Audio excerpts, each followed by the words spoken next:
And welcome to the Humanity, where we do the things with the stuff for the people. I am Matt.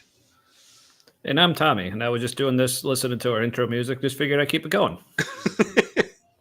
I didn't know when I was going to stop. I have no idea when I'm going to stop. I don't know how to stop. Sorry. I know how to be awkward. That's what that was. So, yeah, welcome to the show tonight. In case you're wondering, probably not, but I don't care. I'm going to explain it anyway. These aren't real glasses. They're just my I wear during work. They're like the blue light, like computer lens things, whatever. I find they actually help. Like days when I'm working and I like forget to wear them, like after like an hour or so, like my eyes, yeah, my arse too. My eyes start to actually feel a little sore. So I was like, oh, so for people who are in front of screens a lot, I recommend getting you some. Yeah, I figured I'd just wear them tonight, just again, hey, because I'm gonna be in front of screens again for a while. In hopes that it also makes me look smarter. We'll see how that goes. So, all right. Before we get into this evening, just I guess to Before we get pay off crack-a-lacking. on a which we are known to do, as is our want. Going to crack or lack. Sure. I guess to pay off on the cliffhanger from last week, how I said I was having my scans, like my routine full body scans. Now that I'm, even when I had cancer, but even like now being in remission, they still have me do them just to make sure that it doesn't come back. And as of last week, the scan show it has not come back, so everything's still good. Meeting with my oncologist next week to discuss how much cancer I don't have, I guess. And also, we may be having my port removed soon, which will be pretty awesome. But yeah, that's what I got going on. Anything exciting for you in the past week there, Matt? Or not, or noteworthy, or just a thing you want to say words about? I hurt my hip. It's better. It's better now. Oh, but I don't know how I hurt it. Welcome to your 40s. Like, yeah, the next day I was like, ow, ow. And then just more of that. Like it just got worse. And apparently I stretched or pulled a muscle like kind of like between my hip and my buttock on that side. And this is my guess. The swelling was like right on my sciatic nerve. Ooh. Or like real close to it. So that swelling was putting pressure on that. So I was having like knee pains and stuff. And yeah. So no, that was mystery hip injury was like, okay, I guess it's time to, move up the plans of doing manual labor a little less often. I'm getting like a part-time job at Sherwin-Williams or something, and so and do that like the days when I wouldn't be doing physical labor stuff. Because I do enjoy doing it. I didn't want to really stop, and so that was kind of a bummer. But then it got better pretty quick. But it hurt like hell. Well, if it's getting better quick, maybe you're like Wolverine or something. That'd be pretty cool. Yeah, sometimes I get better a lot faster. Like after my car accident, I needed one adjustment from the chiropractor, and I went back for the follow-up one, and he's like, I'm just gonna kind of poke, nudge, and then he didn't have to do much except just do a little maintenance thing. So he was kind of shocked. Wow. But then other times I'm sick for a while, so I don't know. Well, obviously, praise God for the one thing where things went well, but when you're like sick all the time, that's obviously Satan. So, yeah. Yeah, like if I get the flu, like last time I had a flu kind of thing, I'm sick for a while. Like You know, like me might feel sick for 1 to 2 weeks. I usually get like Mm. terrible for 1 week, still sick for another one. I can barely work. Yeah. No. Yeah, that sucks. But I've been keeping well, up on Milton. Milton made oh yeah. landfall shortly ago. Yeah. We'll be getting into more of that later. But 120 mile an hour sustained winds,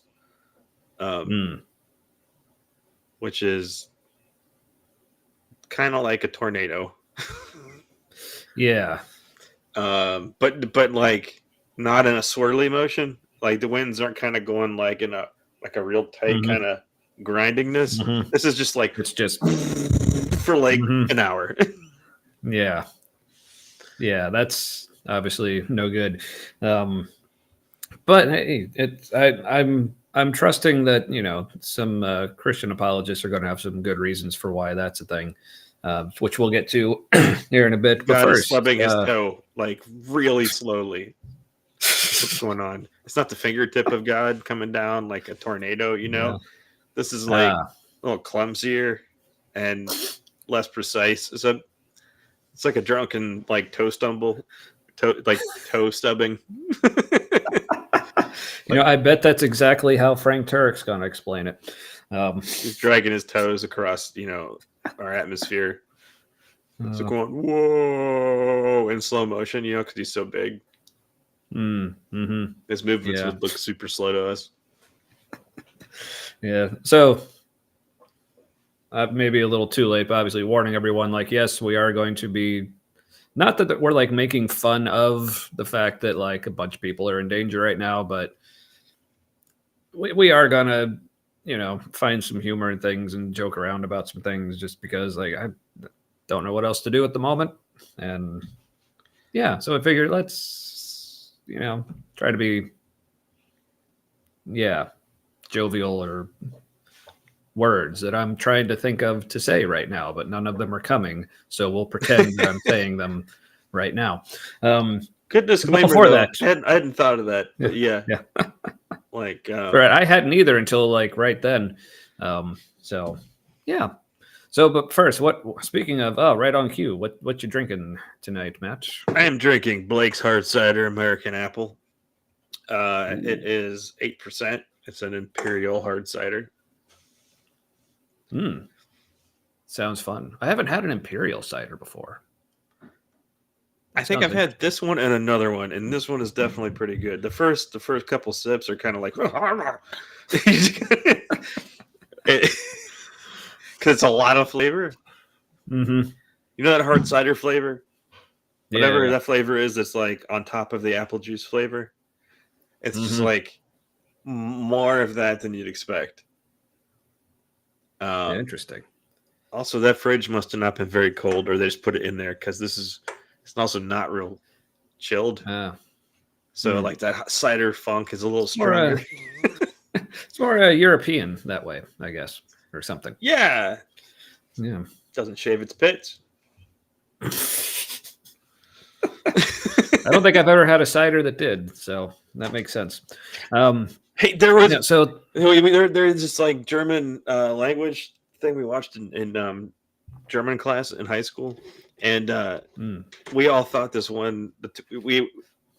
Our class was split between like the two teenager women in it that we thought was more attractive, and so we're watching it, and then she's in a pool, and she's kind of like sitting there with her arms up, and they're going through pool words and stuff, but the thing that happened in our head when we went from like, because the resolution wasn't great, because this is it's probably taped in the 90s, early 90s. So the pool water is just like lap, like hitting her armpits, but there's like a shadow there, right? And so we're like, she is kind of cute. And then we're like, I think she's winning now. And because we were being terrible.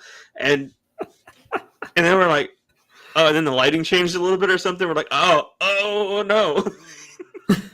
Because then it was just like these, like a tuft of like black Persian cat hair like just getting lapped with pool water. We're like, I don't know what to do now because it was like we just found out she's really a dude, and like that was like not acceptable to us then, and so like it would have been like, yeah, it was a real shock to the system.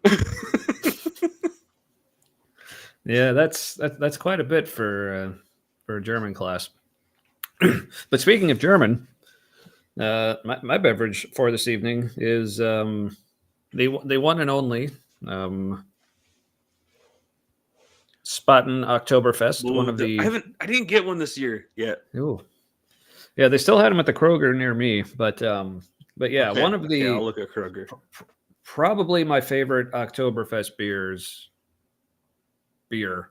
Yeah, well, I guess beers, there were 6 of them. Maybe even just like one of the best lagers, period, I've ever had. But unlike last time where I was drinking Oktoberfest on the show, where people remember I had like my giant full liter Stein from the Hofbrauhaus, that seemed like a good idea at the time to drink all that at once. The next day disagreed. So tonight I'm using a much more reasonably sized mug. I mean, sure, I still may end up having 3. We'll see, but there's at least something for about now, the magic of it being in one cup that makes it more potent or something. yeah, probably. I think I tend to take bigger gulps from it. Like my head feels too small compared to the cup, and so I try to like compensate or something. Yeah, you kind of feel like you have to. Also, like with just how heavy it is, I guess part of my brain's like, make it lighter, quick. My arm's getting tired. So it's also very easy to tip a ceramic stein or a big glass one like farther than you want to. Yeah, because with all that weight, like the momentum, once you get it going, it's like, well, like the damn hard to put the brakes on that. It's true. So yeah, that also tonight, and I guess back to my rotating secondary props here tonight. This is actually a little pumpkin crocheted by my daughter that she wanted me to feature. I told her she just needs to start like crocheting like a new thing for me to have in the background every week. But yeah, what's the name of the what's the name of Tom Hanks's character? Oh crap! I blanked again. It was the his character on SNL, the Mr. Pumpkins. That wasn't his name. It was something Pumpkins. So I don't remember this. Was it Mr. Pumpkins? Yeah. Never mind. No idea. It's classic. It's a classic. You really should see it. It's classic in its simplicity, and they're like, they want to make sure the audience realizes how like brilliant they thought this was when they wrote it. And it goes from being like dumb to annoying to kind of hilarious. That's a good journey. Yeah. Yeah. The only thing I specifically remember Tom Hanks from on SNL was not too long ago. It was a sketch he did where he was playing like a MAGA, like Trump supporter. Oh yeah, on like a, for whatever reason, like all black version of Jeopardy. So it was like him. It was hosted by Kenan Thompson, and it was one of those like at first the joke is, oh, what's this like white MAGA dude doing on this like show that's like otherwise like all black people, and what are you doing to me? Sorry, that was an accident. I hit the wrong thing. Could you still hear me while I was gone? Yeah. Okay. But yeah. So first joke is like, what's this guy doing here? But then as it went on, it's like the two found out how much they really had in common, like mainly based around like just general distrust of the government and like crazy things going on. And so it was actually like really cool. It was almost touching, like the way they all kind of got along. It was pretty cool. Yeah, it was. It was. That's one of those sketches where you wish there was awards for that kind of stuff. Yeah. To like making like a like the intelligence of a sketch, just how it was artfully crafted. Like every part felt like it just felt like there wasn't anything that could be added or taken out to make it better. It was just Yeah. Yeah. It didn't feel like there was like fluff or filler. It was yeah. just solid. Yeah. So yeah, go look it up. Tom Hanks, SNL, Jeopardy as a MAGA red hat dude. Very insightful. Also, the stuff it points out about our relationship with people in power. Yeah. That we're really all kind of on the same side, but they need us distracted fighting each other, or we'll realize how everything works. True. All right. But speaking of things in power and way things work, I don't know. For some reason, my mind connected that back to hurricanes. So yeah, the topic for tonight is because like this was one of those nights where like just couldn't really think of much to talk about, and I was like, so usually in the back of my mind is the like default is, well, just watch a bunch of silly apologetics videos and react to them. But then Matt had the idea of trying to find one specifically talking about natural disasters and like why God allows that shiz and all that. So Shiz, look at that. shiz storm For reals. The Yeah. polish. For reals. So yeah, so literally all I did, I just went on YouTube and searched Christian apologist, why natural disasters, and because that's just how I typed it when it came out, and came up with, I don't know how much. We're probably not going to get through a whole ton of these, or maybe a part of a ton. I don't know what a whole ton of that. I need to remember how to talk before I do these. What's the metric for a digital ton? like a digital ton of content, like. Is that what Bitcoin is like with the mining, or I don't know, like how many tons of coin they like Bitcoin is like the whole blockchain thing is actually kind of brilliant. But I still do not understand it at all. But I mean, anyway, I don't want to get sidetracked. They're doing it wrong. That's what I think. Oh, okay. I'll take your word for it. So anyway, So you've apparently been following the current hurricane. What's his name again? Milton. Yeah. We recently had Helene, depending on part of the country you're from. Yeah. So and I've seen like a bunch of footage from that. Apparently, a bunch of people are pissed off at FEMA and stuff, and I don't really know much about that. I don't know why I brought it up because I don't really want to get into it. The point is, bad shit's happening. I haven't seen like the death toll or anything, but I know like a lot of people lost houses or more than that, and it's just a lot. And then like whole towns that right, and then right after it, now we got like another one. Now this one is at least so. That hurricane, I think, mostly hit like the East Coast, like North Carolina, like that area. It went up through Florida, correctly. Kind of through the same, a lot of the same areas this next one is, but this one's going east, mostly east, and the other one, ended up going northeast, north, and this one I saw it looked like it was basically coming through like the Gulf of Mexico and like hitting Florida. Like nothing else. It was just gonna scrape Florida and then and then be done. But it's apparently like just one of the biggest hurricanes like ever or something.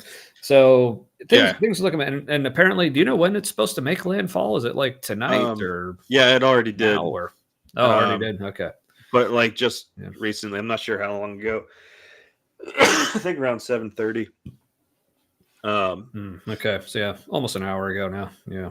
So so I'm looking at cameras of it, and there's just shit like blowing sideways on some of these cameras. Like there's just horizontal lines of debris, like rain and whatever else. Every once in a while I see a blob shoot across the screen. I'm like, oh, that was something. Yeah, so if anyone's watching tonight from the area, hope you're safe. I don't know why you chose to pass your time with this, but thanks for being here, I guess. But it's epically bad. Like that's like meteorologists were like, at least one of them, a famous one, was in tears just looking at like how much the pressure had dropped. like how quickly it was intensifying. When it was out over the Gulf, it was like actually the most powerful hurricane our planet is able to produce in that area. Like if there were a Category 6, this would be a 6 instead of a 5. 15-foot storm I heard surge. that. Yeah. Like it's Wow. up to 15 in some places. Yeah, it's fucking nuts. Yeah. So anyway, and obviously with the first one, like Helena, I'm gonna call it Helena. There and you then go. now with Milton, like we've heard reactions from like the Christian crowd. Obviously everyone's like, "Oh, pray for the people who are victims," and or before the fact, we're like, "Oh, pray that it isn't so bad." It's like, oh, I've even there were probably this for Helena as well, but I have seen for Milton, like people like posting on like Facebook and stuff. They're like copy and pasting these prayers, basically like rebuking the storm, telling God to like just turn it back and have it completely cease and all that. And like, apparently that didn't work. I forgot that's so a thing to do that. Yeah. So, I mean, as much as it's probably poor taste to be like so crass and callous about these things, but I guess like, well, let us know how that works out for you. They'll find something to say that God nudged it. It was going northeast, and then suddenly it just went east and saved Tampa from most of the storm surge. I mean, I saw like, what the fuck, man? Like, oh yeah, or I saw someone took a screenshot of some comments from someone posted. I guess they used to live in like Tampa or like down in Florida, and they said they recently moved out. It's like, oh, I knew this is why God wanted me out of Florida. Yeah, like, fuck everybody else, I guess. Yeah, why didn't he tell them? It's like, what makes you so damn special?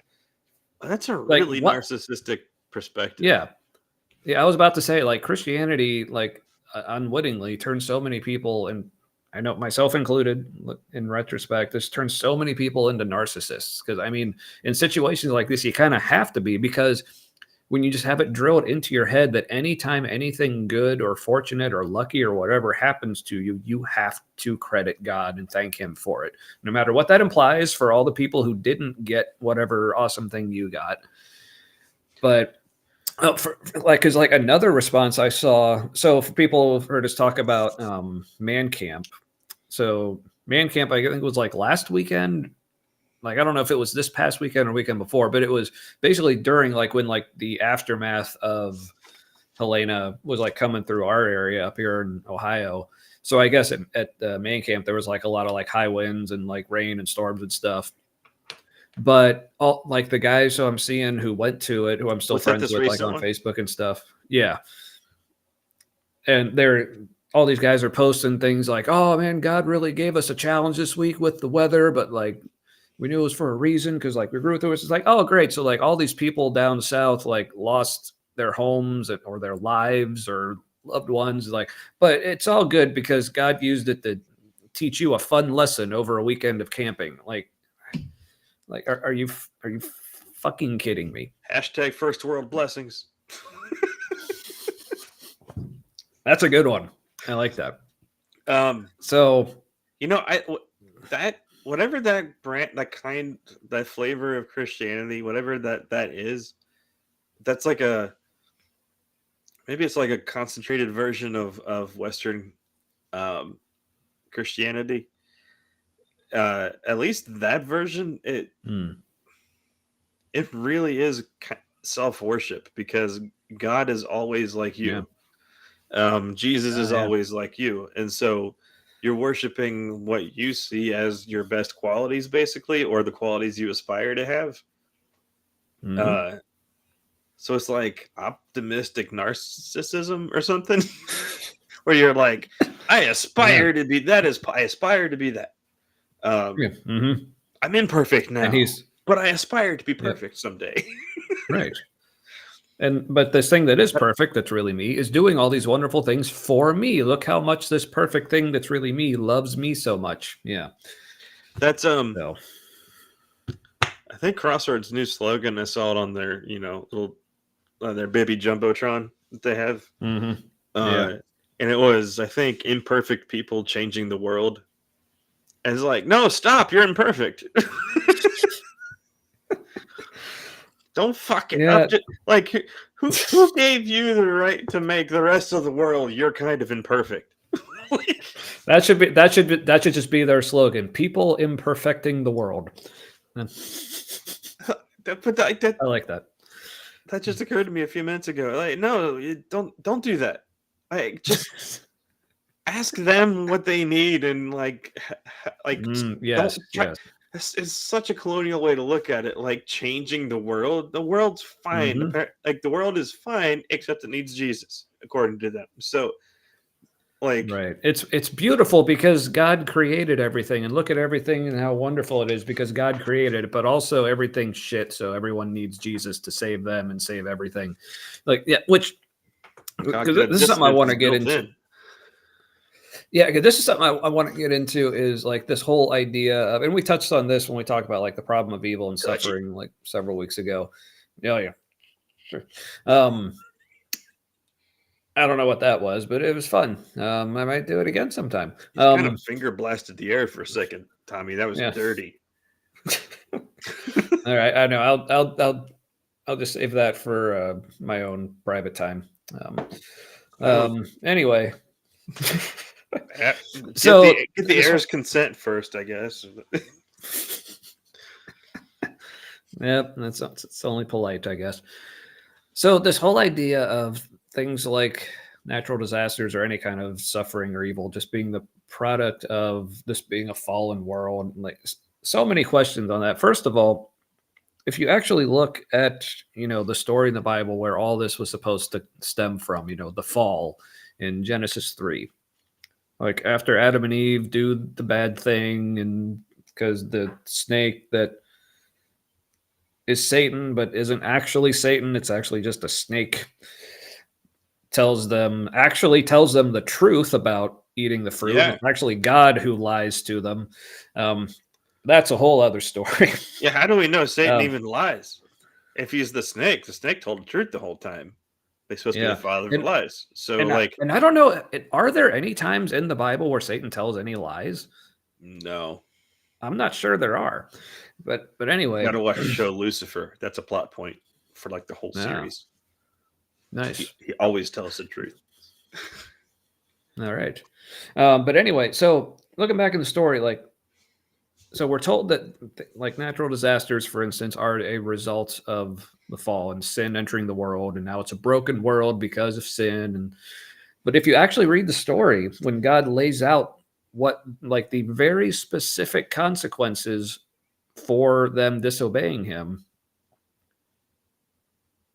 like that is nowhere to be found in there. It's basically the snake, he says, will now crawl on the ground because apparently it used to have legs, which kind of makes it sound like this part of the story was just like, the ancient Israelite, Hebrew, whatever story for, well, this is why snakes kind of look like lizards and other things that have legs, but they don't have legs. Why is that? Well, here's a story that we came up with, and they just kind of put that in there. There's a word for that, but I can't remember what it is.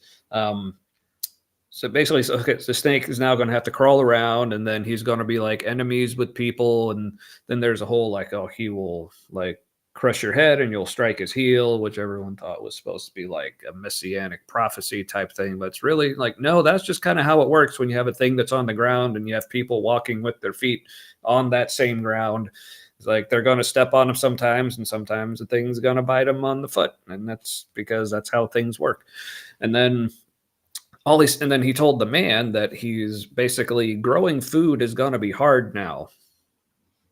So you're going to have to work at like farming and stuff. And then Adam was like, also, what's growing food?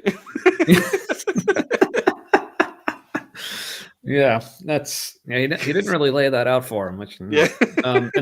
And then for Eve, it was basically giving birth is going to hurt now. and you're gonna like really want your husband, but he's gonna be like in charge of you. It's like, okay, like that was like it. Like says nothing about natural disasters, diseases, Also, it kind of says nothing. patriarchy is bad because like that's a consequence of Well, disobeying God. I mean, So I mean, that was already kind of in there because like it's when Eve was, punishment, basically. yeah, but I mean that was also kind of even before the fall, like with like because Eve was created to be a helper for Adam, and also if you notice, like Adam named Eve just like he did the animals, Oh, but God is the one gross. who named Adam. God didn't name Eve. Adam named Eve. Adam It's like kind of here, birthed Eve into the world because it was part of him that came out of him and yeah, was a separate which person. And then he names her like he just gave birth to a child. And then he's mhm. like, oh, that's kind of gross. Yeah, a little bit. So, He's like, I oh will yeah, so marry you, child. weird, all kinds of weird. But yeah, so basically, yeah, so nowhere in the story of the fall does it list that all these things that people currently blame on the fall are going to be a result of the fall. So basically anytime you hear someone blame these hurricanes or whatever on sins, like that's, well, I mean, you're adding that to the Bible, so okay. But also it doesn't explain why we see things like storms, like even worse than storms we have here on Earth, like on other planets. And you're wondering, like, whoa, Yeah. how do the writers in the Bible account for that? It's like, well, they don't, because the people who wrote the Bible didn't even know that those other things like existed or things. So that's why Yeah. they didn't Yep. Yep. take that into account. Jupiter did something really bad in its past. They've had that that that blood red Satan storm that's been not. Yeah. Oh, also, speaking of which, this is something that occurred to me. I think I heard it somewhere else probably, and then I thought about it more, so it sounded more like my own thought. Because Neat. I Those are guess, my favorites. yeah. But basically, so when God kicked Satan out of heaven, why did he kick him down to earth, like where the people were or were going to be, depending on where this was on your timeline? Why 'Cause- didn't he just like kick him like to Jupiter or a completely other fucking solar system or galaxy or whatever? Well, see, he's going to, but apparently God can only kick somebody down one level at a time, and there's just I don't know thousands of years in between kicks, right? Why? Because God's it's not a weakness because God's timing is perfect. So That sounds like an actual apologetic. That's the sad part. But again, the reasoning is because the people who wrote the Bible and came up with that story had no idea there even was anywhere else in the physical world for Satan to fall. Like he was going to fall from heaven, like Earth is the only place there is to fall. So, well, maybe it's like collective yeah. punishment, like I don't know. Hmm. This is where everybody gets punished. Maybe this is hell. Yeah. Yeah. All right. Well, I feel like I have a lot to say, but I kind of want to get to see. Well, let's like to see like what some various Christian apologists have to say, and then I'm sure that'll like jog some other things. Unless you had some other general thoughts you wanted to get out there before we get to the vidges. No. All right. Beverage number. As always. Well, nice. Well, as always, if something pops up, feel free to interject. I don't I know why I will, have to tell sir. you that. All right, so like I said, so I just went on YouTube, just searched up like Christian apologist, why natural disasters, because that sounded like a fun sentence. And I just saw, and you found out some of the things like, it's a top Google query right now.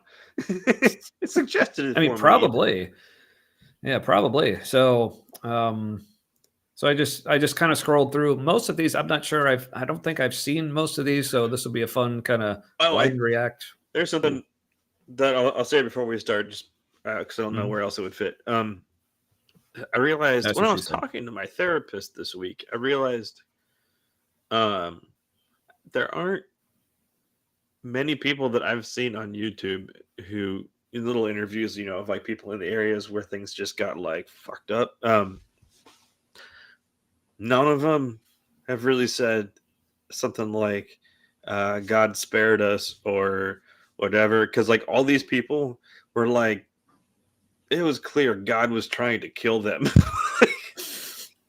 You know what I mean? Like they're like in their house and they're like, oh, the Yeah. water's coming up real fast from that, you know, creek we call our river. Wonder why we call it a river. And and then like minutes their house is just like just gone. Like the house, but just like the land it was on is gone. Mm. Um and nobody has said God spared us or uh kind of like talking about God like hoping for the future kind of thing, but um Mm-hmm. we're trusting God right now, maybe. But I only heard like the people who are um, like managing like donation depots and stuff that weren't really directly in it themselves. Uh, yeah, that was a really interesting thing. Yeah. Because this is Very good. interesting. I think we're going to see a lot of, now I think about a lot of deconstruction just kind of like thrust on just like large portions of Mm. the country. And as like climate disasters get worse, Mm. or at least sustained. uh, Mm. uh, yeah, we're going to see a lot of people. It's no longer an abstract thing. These questions that the apologists are going to answer. Um, it's real Mm-hmm. easy to have Yeah. these explanations when the shit doesn't happen in your country, typically. Mm-hmm. Uh, Yeah. So anyway, so yeah, so like I said, I just did a search on YouTube just for some videos on the topic, and like I said, came across several. First one I wanted to watch. I don't like I said, I don't think I've seen any of these. I kind of watched a few seconds of a couple of them just to kind of get a feel for them. I figured we'd start with this one because it's a short. I figured we'll start with a short, kind of ease us into it potentially with yeah, that's what you do. yeah Ease from into it. From apologist Sean McDowell, son of the famous Josh McDowell. Oh, this is his boy. I didn't know. I forgot this was his boy. Yeah, yeah, and for a while, I actually viewed Sean like as far as like Christian apologists go, like relatively favorably. Like he seemed at least like a nice enough guy, like Yeah, wrong on a lot of shit, but you're like, would I have a beer with him? No, but just because we wouldn't click, not because I think he's a bad dude. yeah. But Now then, like I I'm said, not sure. yeah, I watched like the first like 20 or so seconds of this one. I was like, oh fuck, dude. So without Let's without go. uh, without further ado, here is Sean McDowell on the. It's on YouTube, but it's a TikTok, I guess, short. Why does God allow natural disasters? And I think it goes a little something like this. Well, what about earthquakes? What about diseases? What about natural fires? What about all that stuff? Like, why would a loving father allow that to happen? Yeah, actually, God has given us those because He is good. We need. What? Oh man! I'll let Again, him. I'll let him first world finish. blessings. But God has given us these things because He loves us. Now, like I said, there's still like this is like what like a minute long. So I mean, he's got some more to say. We're only like 11 seconds into it, and I'm like, how the fuck do you rescue that statement? No, But again, it's like, that's some insidious kind of gaslighting because that's kind of what I think happened at our old church. He's already like reframing someone's experience, but he's having you do it in your head, which is like just like the most sinister way to do the gaslighting and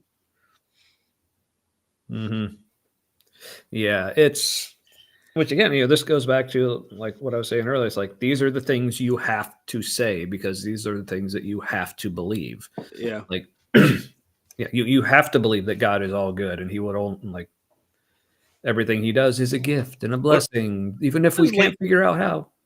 Yeah. What is late stage Christianity like? There's like late stage capitalism, which is what we're going through right now. It always gets more fascist and more imperialist until it breaks down. So we're seeing something similar happen with Christianity at the same time. It's like late stage Western Christianity or something, where it gets just like, or like they're like literally trying to colonize your mind without your permission. Yeah. Like that's like Basically, yeah. try to get in through the back door, like with emotions instead of the intellect in the front, like. And then they're inside and they can like work you like a puppet a little bit, just changing your incentive structure and your moral compass. That's all. Oh yeah, nothing. But you're supposed to have those things changed because on your own, all those things are like dirty and corrupted. Again, because of the fall. That's why you need, the Jesus bloodbath to They're hijacking like your reptilian brain, like the most like core primitive part of your brain. Like, yeah, it feels bad. It just feels so dirty. So let's continue. Let's like I said, let's hear him out. Okay. Let's hear him out. Actually, God has given us those because He is good. We need earthquakes within our ecosystem to survive as human beings. All right. What? I guess I'll hear him out. I've heard this argument before where like it was, I think I mentioned it before. It was a debate between Bart Ehrman and Dinesh D'Souza. And they were talking about, the topic of like natural disasters. And Dinesh was making this point about how earthquakes are necessary because that's what you get. That's just what you get with like tectonic plates and tectonic movement. But he brought up how but the movement of tectonic plates is necessary for life on Earth. I forget why, but it is. It is a legit reason why life is possible on Earth for some reason. But that is true. It's part of the whole cycle. Yeah. Yeah, but then the point I'm pretty sure Bart made this point, or again, I know I made it in my head, but I think Bart said it as well. It's like, so God couldn't think of a way to have life on Earth without earthquakes. Also, that explanation of like we would, if there wasn't a God, we would still need the tectonic plates to do those things for there to be life. Like this doesn't explain what you think it explains. Like, yeah, good point. Yeah, but that's basically all. I have found in my deconstruction that currently where we are in current history, people on the left politically or like morally or whatever you want to in that category, and I'm not talking about like liberals, I'm talking to people on the actual left. Like the further you go to the left, the more people are obsessed with the facts. Now, the further you go left, the more cynical people tend to become. So, like, their description of the facts is tainted with that, or how they interpret it. But there's like more of a focus on like, I want to know what's actually like physically true, measurably true. And then the more you go to the right, the more like feelings focused it is. And then they'll make fun of everybody else, like all the libs for being like feelings guided people. And, which is ironic. Like, no, we're just not ignoring our humanity. Right. Yeah. So. Okay. Yeah. He's getting a lot of things like out of the gate. Yeah. So first of all, so first point, like God apparently couldn't figure out how to make life happen without deadly earthquakes. So, all right, let's also see what watch this guy talk. This guy has definitely talked a woman or girl into sex. or maybe that's what this is. Maybe he grew up, he was actually like a good chaste little boy and like never did any of the sexy things before marriage. Oh, So now he has all this pent up trying to talk someone into doing right. something. So he basically role plays for a living, is what you're saying. Yeah. Yeah, so he's releasing all that pent up energy in apologetics. He's That's just raping why minds now, man. It's okay. That one's that's all right why in America. and that's why, after like listening to Sean, it's just like he's just like splooging all over everybody's faces with his bullshit, and that's kind of the experience. So Yeah, he's like, oh, Gallagher, stop. all right, well, I guess please, sir, may I have another? Let's see what he has next here. All right, so let's see what else God couldn't figure out a way to do without. Things like forest fires. We actually need forest fires to recycle some of the plants that are in different ecosystems. What about Do people need to die in those forest fires? I mean, Or like all the animals who die in them, like everyone, like in this That's- yeah. conversation, you always forget about like the animal suffering. yeah. Like, So like in I recommend Ryan Hall on YouTube for like national weather. Mhm. Guy's amazing. He's live streaming Milton coverage right now. Has been for like hours, and he has like other meteorologists he teams up with, and he's got storm chasers down there that are independent and working with him. But anyway, one of his meteorologist guys pulled up this particular scan, some kind of reading, had something to do with like temperature within something. It was some kind of like imaging that could tell the difference between what was air and what was more like biological matter. And there's a shit ton of birds caught up in this hurricane. And they showed like it was like an eighth of the hurricane is full of birds that it just swept up from like Mexico all the way here. And once they get going in there, like they're flying at like 180 fucking miles an hour to the rest of us. But to them, they're flying through regular wind speeds that are just super bumpy. huh? So they've been flying and trying to stay airborne for hours since they got swept up.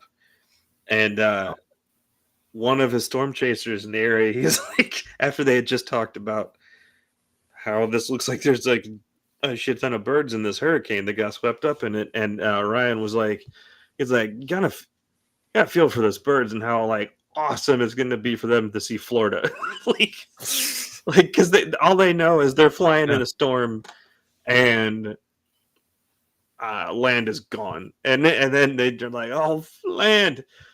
And then one of the storm chasers was like, conditions are deteriorating rapidly, and he's like, also, lots of birds. Don't know what that means, but there's just a lot of birds, and that was what they just talked about.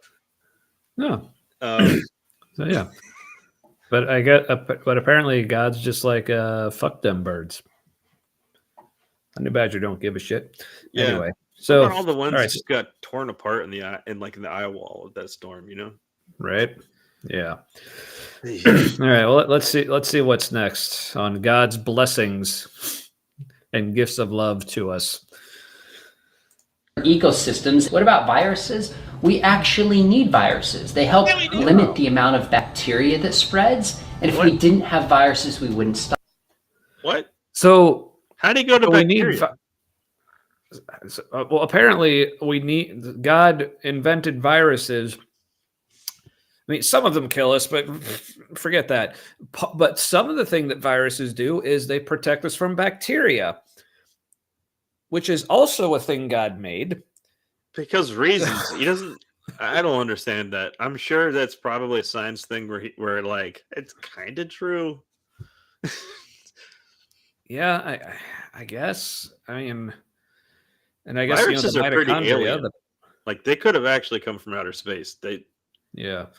And then there's, the mitochondria, the powerhouse of the cell. Like that was apparently like a virus or something that like got into our cells at some point, and now it's just fucking there now. Yep. Viruses are kind of they act alive, but they're technically dead. Yeah, they're kind of on that weird fuzzy area with what's they life, look like War of the Worlds robots. Oh yeah, totally. Well, some of them are those weird like lumpy sphere things. Yeah. So let's see if Sean actually explains why the only way for God to figure out how to protect us from bacteria that he made for some reason is to give us viruses that they themselves also end up killing a lot of us. Yep. So let's see how he saved us with more death from the death that he created. I'm beginning to think being alive is the broken part, because God seems to be hell bent for leather on death, and it's like none of this was supposed to happen. It's like, I mean, that's why he's like immediately like with things like the flood or like the genocides, like just trying to kill as many people as possible. Apparently, that's also why in Job, probably why he was like with Satan again, wasn't actually Satan. He's like, yeah, sure, go nuts. Anyway, maybe that's why God put the tree with the Adam was never supposed to. Adam and Eve were never supposed to not eat the fruit. Like God knows everything, right? So that was always how it was supposed to go. Because why would God have done something he didn't know the outcome for? And so if he knew the outcome for it, right, then why? Yeah. That was intentional. Richard Rohr has a great way to spin that in the positive. And it's actually kind of that kind of an explanation renders God more of like a deist kind of God. Yeah. So I don't know his explanation isn't quite normal for it. Yeah. But again, with explanations like that, my question is always like, how do you know that God's actually like that? Or are you just saying he's like that because he has to be like that in order for you to keep whatever version of faith you want to keep? But let's he would say that explanation just makes sense to him. He wouldn't say I'm making claims about facts for you. Yeah. All right. Well, but Sean is saying that, so let's see what. He'll make all kinds of claims about facts for me. Hit me, Sean. Stop them. Now, the Bible does say that the world was cursed. So somehow in the sin... Cursed by who? God. Is God the curse? I mean, can he give us anything that he isn't? Yeah, I mean, literally, like, God is the one who cursed. Like he said, like, God is the one saying, cursed are you, and whatever. So it's like... So when people are spared, from things like storms or sickness or whatever, like they'll thank God for sparing them from the curse that he put in place to begin with, according to their story. So isn't that what, man, that's a really colonial way to do things. Yeah. Yeah. I mean, it's from like the problems we caused for you.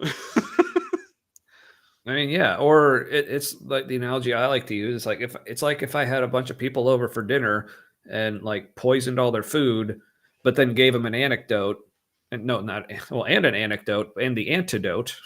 They're like, but first, I got a story. Well, I mean that's the Bible, right? But it's like I poisoned everyone, gave them an antidote, and expected them to be like so thankful to me and think of how wonderful and loving I am, and how smart I was to be able to come up with an antidote to this poison that, like, it's like, how about you just not curse us with this shit in the first place, and we wouldn't have to be so grateful for you allegedly sparing us. But hush, Tommy, he could destroy us for asking these questions. Well, and he's welcome to at any point. But Don't question the curse. Just ask for the blessings. that's the mantra. No, like, stop thinking, just do that. All right. Sin at Romans 3, it might have affected the magnitude of earthquakes. It might have affected the kind of viruses. I don't know that we know those, the magnitude of earthquakes. It might have affected first. So somehow in the sin at Romans 3, it might have affected the magnitude of earthquakes. It might have affected the kind of viruses. I don't know that we know those particulars, but I do. Yeah, you do. Like, no, I'll tell you, Sean, we don't know those particulars. That was his little thing to grab your brain. And your brain is like, wait, that's not a thing. He's like, I don't know if we know the actual particulars. Now, so he grabs your brain back into it. So he didn't really answer the question of like, why does God allow these bad things to happen? He just kind of kicked the can a little bit. Yeah. So he basically said, okay, why does God allow? Because when people ask these questions, like why does God allow earthquakes or hurricanes or diseases, they're asking this because they're wondering, why is God allowing all these things to harm and kill people? Yeah. But Sean's answer is, well, God allowed these things, but at first they didn't harm and kill people, so that's why he allowed them. Also, but then somehow they got worse. The positive side of mass casualties.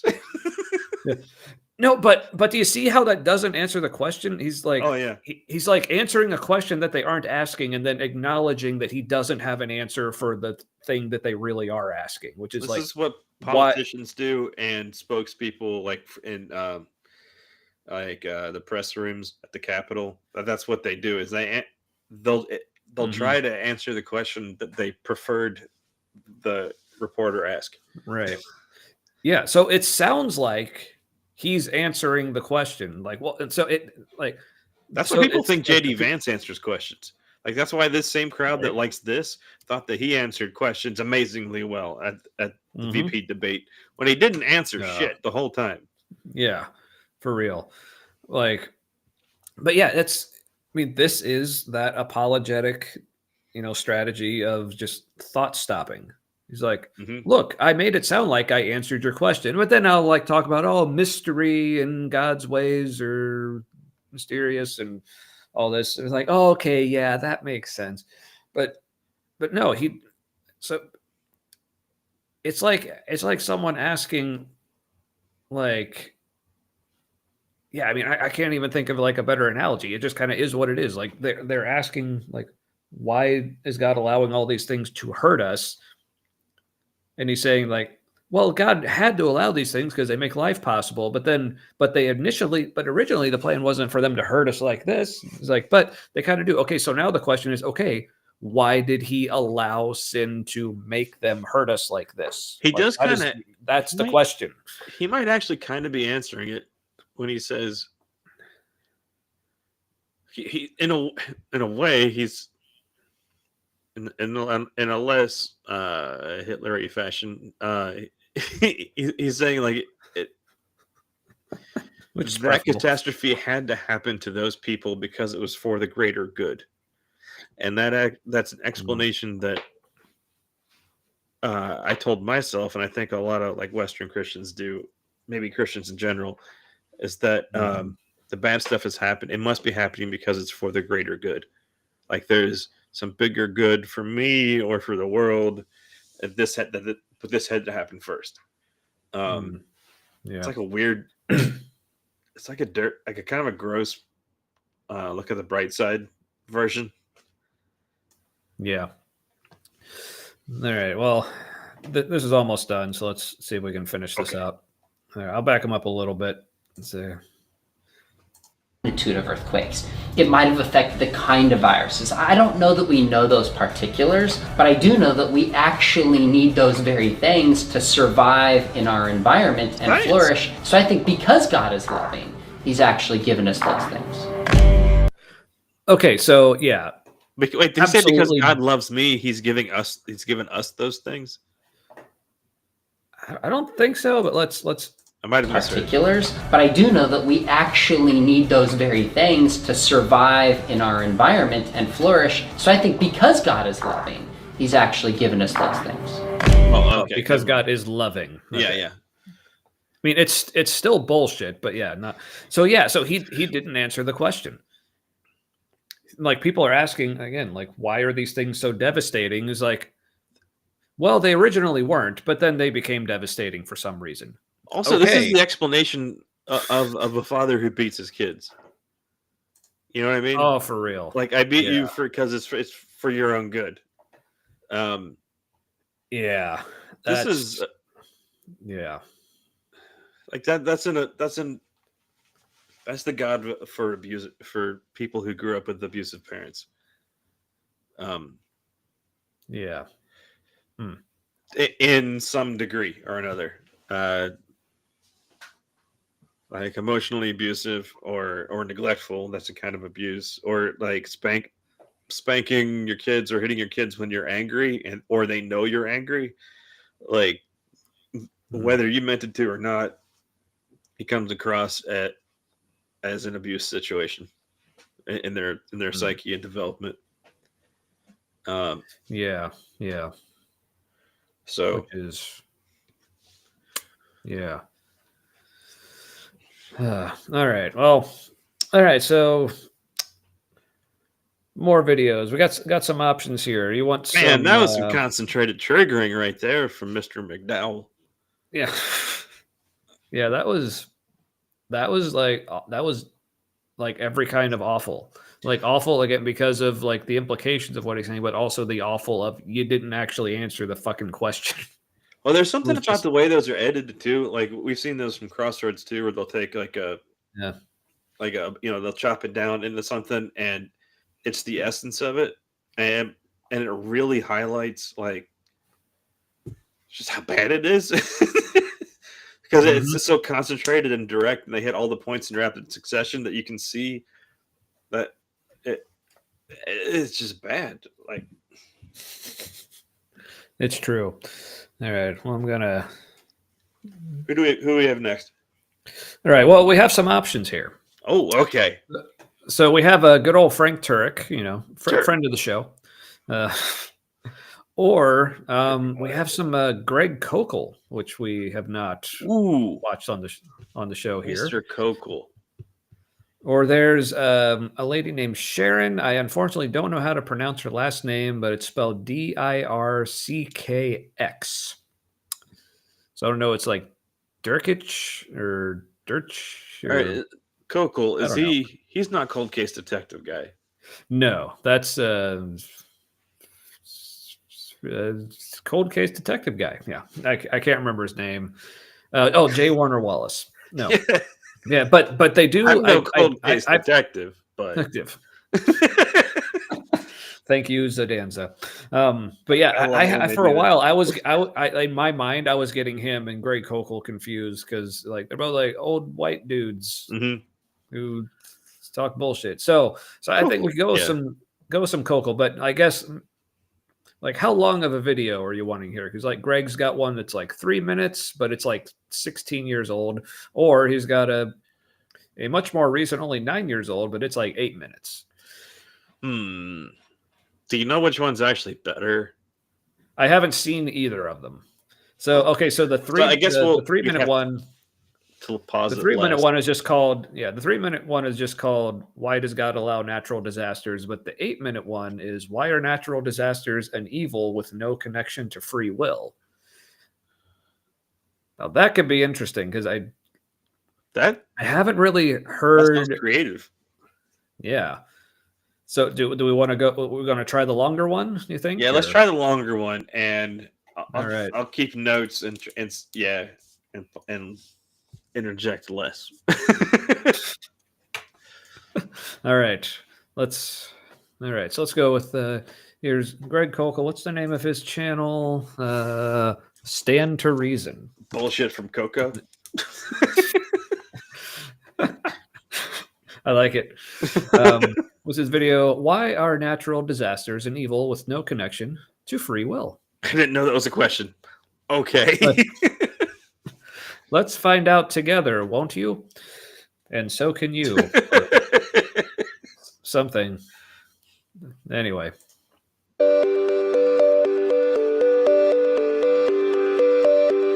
This next question is not an easy one, and I'm not going to promise that I can answer it in a thorough fashion, but I can give you some things to think about. So let me read it. How can one effectively... I just love that, like, setting the bar real high off the bat. that we're always told, okay, so here's the thing that like Christianity loves to tell us is that like, oh, Jesus has all the answers, you know, our God, like in the Bible, like gives us all the answers for everything. But then when you actually ask them some of the most like critical, like toughest, most important to life questions, they're like, well, we just don't know. And these are supposedly the experts. Like we're going to the experts, asking them like life's toughest questions, and they're like, here's a guess. Yeah, but then they have, and this is the response that I got again, like when I was like, this is one of the things that ultimately led to me exiting Christianity, because in a time in my life, you know, coming off of thinking I was dying from cancer, but then now I'm not, and I'm rethinking everything, and I'm like, I just want something solid. Like, tell me why I have an actual reason to believe any of this. Like, how do you know any of this is true?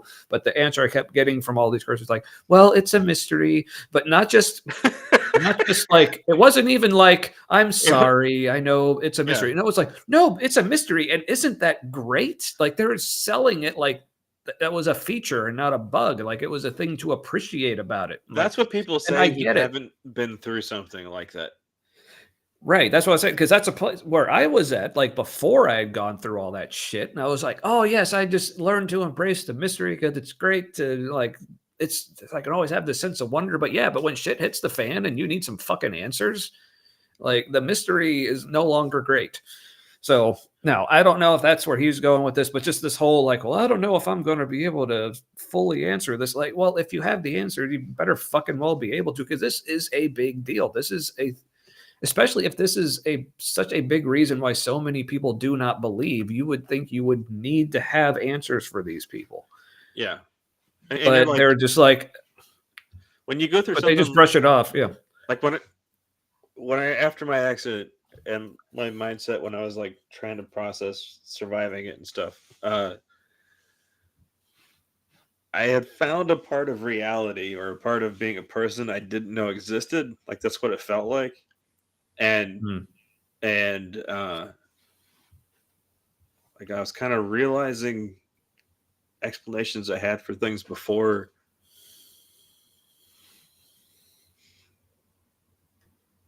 I don't know. I had found a more real experience than like thinking through that, and it's like the old stuff didn't apply to my new expanded whatever. Because I had found something that didn't feel like those explanations anticipated. Right. Yeah, that'll do it.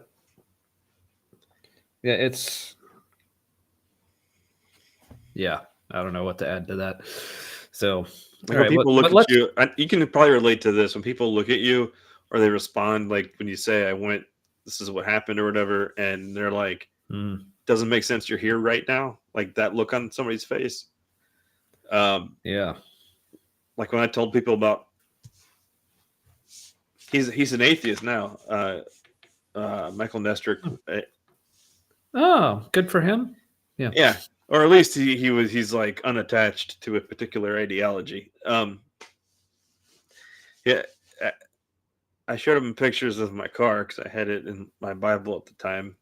And and I was like, and he's like, Matt Hill, it does not make sense you're here right now. And that was the first part. He said out loud what other people said in their expression, like the looks on their faces when they're like, hey, well, where have you been? Like, you know, we've been like not around for a while. And I was like, yeah, I was in a car accident and then T-boned by a semi, you know, on the highway, and I got air care at UC Hospital and all that. And they're like, and you're here and you're fine. Like, they're like, how long ago was this? And I'm like, 2 weeks ago. And they're like, yeah. All right. Well, That's a sobering thing to get that look. Like, I didn't know that look existed on people's faces. Oh yeah, I mean that was the thing. Like, I got here. We're going into a thing. He'll explain it. We'll get back to Greg here in a minute. But yeah, that feeling, because I was getting that from like for several angles. One, just like, and this is mostly like from like professionals, like my oncologists that I was seeing, and like other professionals, like people like the Cincinnati Cancer Advisors, or just other people I was talking to who were familiar with melanoma or whatever. Like, so first, like when I would just tell people like that I was stage 4 and just like where all it was, like, oh, but I'm feeling fine, and they're like, what? How are you feeling fine with all that? And then they're like, we're going to enter that into the like very technical details of this illness. They're like, he says he feels fine, great even. Or then when they found the tumor in my heart and I went to the hospital immediately, I guess the cardiologist was surprised to hear that I walked in under my own power, given what's going on. And you're like, no.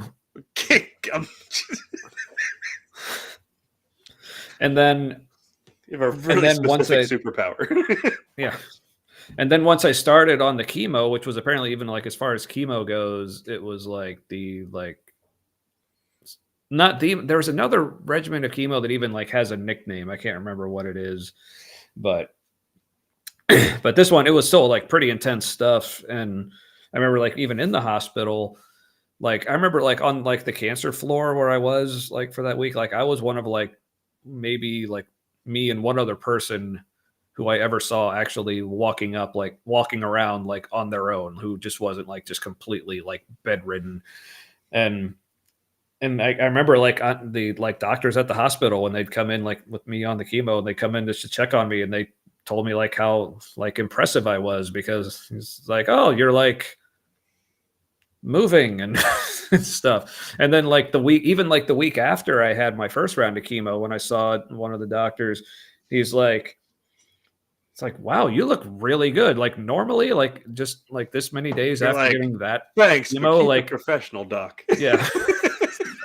Yeah, he's like, usually like when people like just had this chemo like this recently you did, and they come to see me, they're like curled up in a ball under the desk or something. And I'm like, you're like, what are you doing to me? Do they really do that? like maybe that's maybe you should stop what you're doing to those people. Or maybe they're just afraid of you. No, this guy was awesome. But and then like the same like after it's like after it just went away, like talking with people, like I remember especially when I had my meeting like with the cancer advisors when it looked like I was gonna be able to just like stop treatment, and I could tell like they basically said in so many words, it's like, okay, you're not reacting positively enough. I don't think you understand the magnitude of what is happening right now. And I'm like, I didn't know to say this at the time, but it's like, no, that's probably just the autism. But that's when you go like, you're probably right. Yeah. It's like, oh no, I said, I know. I said something along the lines of like, yeah, that's just how I usually don't have big reactions to things, but it takes a while. It can take a while for things to set in, but like even longer for neurodivergent people. But yeah, that was basically the thing for me. Like the whole time it was just like, yeah, just like the whole magnitude of the situation, people saying things to me like, either like you should not be here, or this kind of thing doesn't happen, or you should not be feeling this well, or whatever kind of thing. So yeah. I don't remember how that was connected to what Greg was saying, but I felt that about your stuff, but like I wasn't gonna say it because like we can say it now. I mean, like everything was fine. I mean, you know what I mean? Like you were, it felt like you were going through it, open-eyed. Like you weren't like in denial of anything. You were processing whatever there was to process, and so I wasn't going to I wasn't going to try to direct you to face it. um, because I didn't know what you needed to face and what you didn't, and like that was different, coming from like the MASH prayer team stuff, where you're like, sure, you know what somebody needs to face, and you're like, confront it. You're supposed to know this stuff, Matt. Come on. Uh, see, this is why you couldn't bring me back. You failed. Or maybe I succeeded because you survived. So, all right. Well, cool. That's when I was like, I don't even know what to think anymore. I was like, I did a lot of things wrong, supposedly, like, and you lived. It worked. So thanks for fucking it up.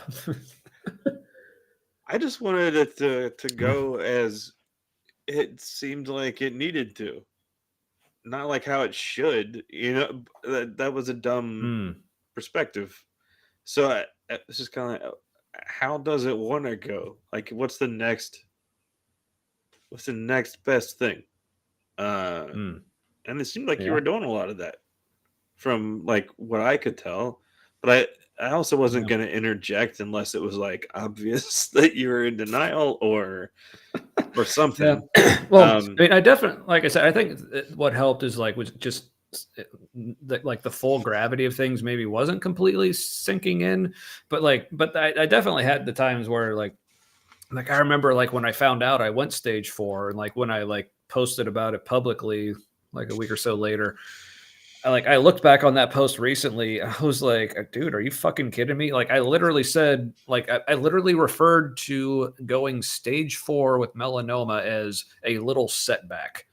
I'm like, me? Are you fucking kidding me? But okay, I remember that kind of stuff. And when you were doing that, it didn't come across like.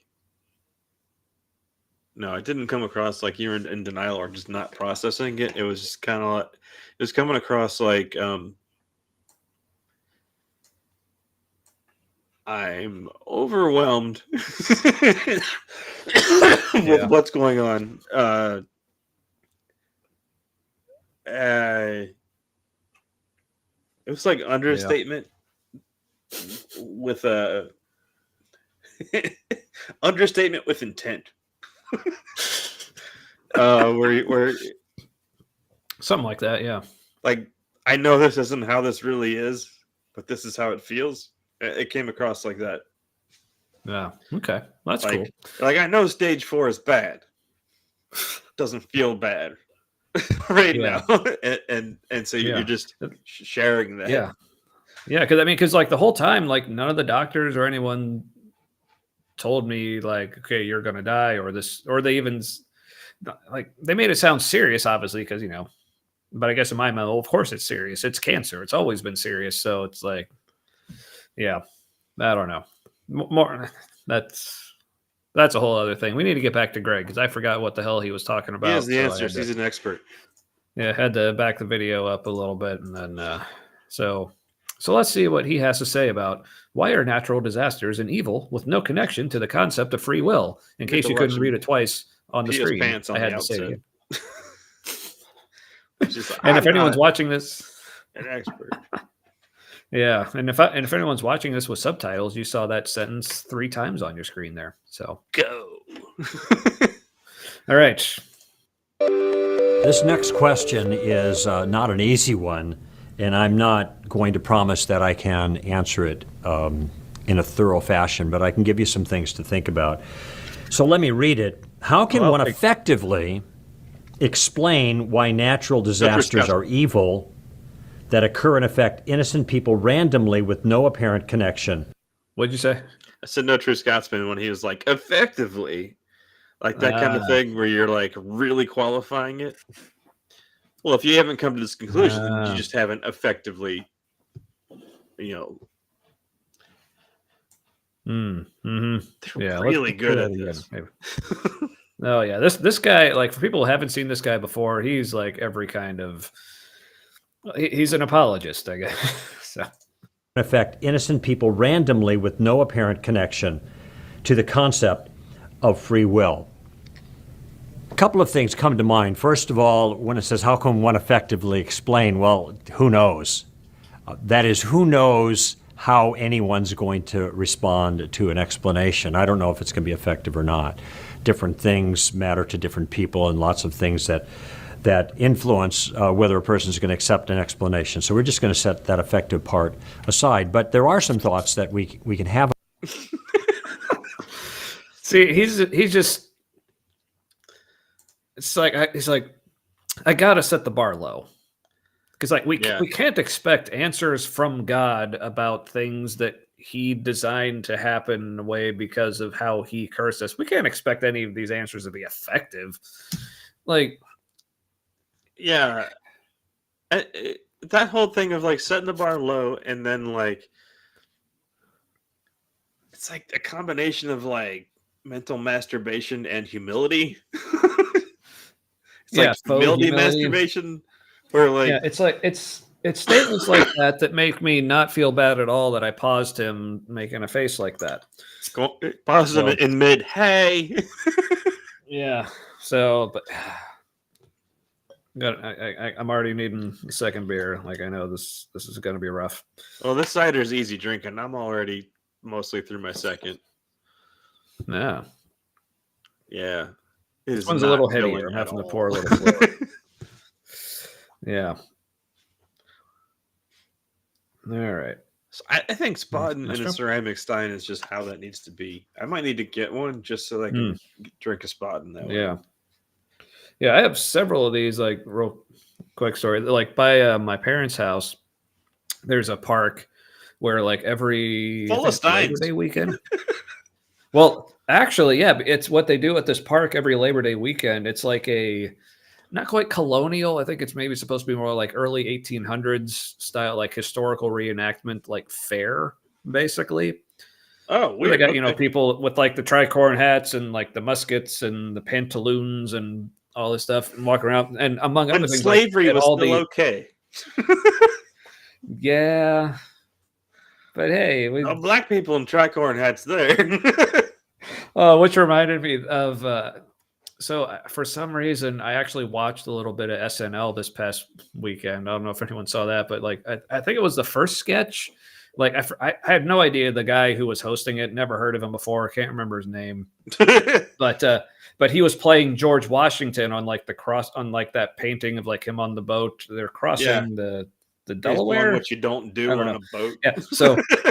But I thought the sketch was actually pretty funny because he was talking about how they were going to establish the country, but they were going through all the different things about like English and like American stuff specifically is like really weird. He's talking about like, because we will come up with like, we will be free to do different things with the language. For instance, we will come up with a word for 12. We will call it a dozen.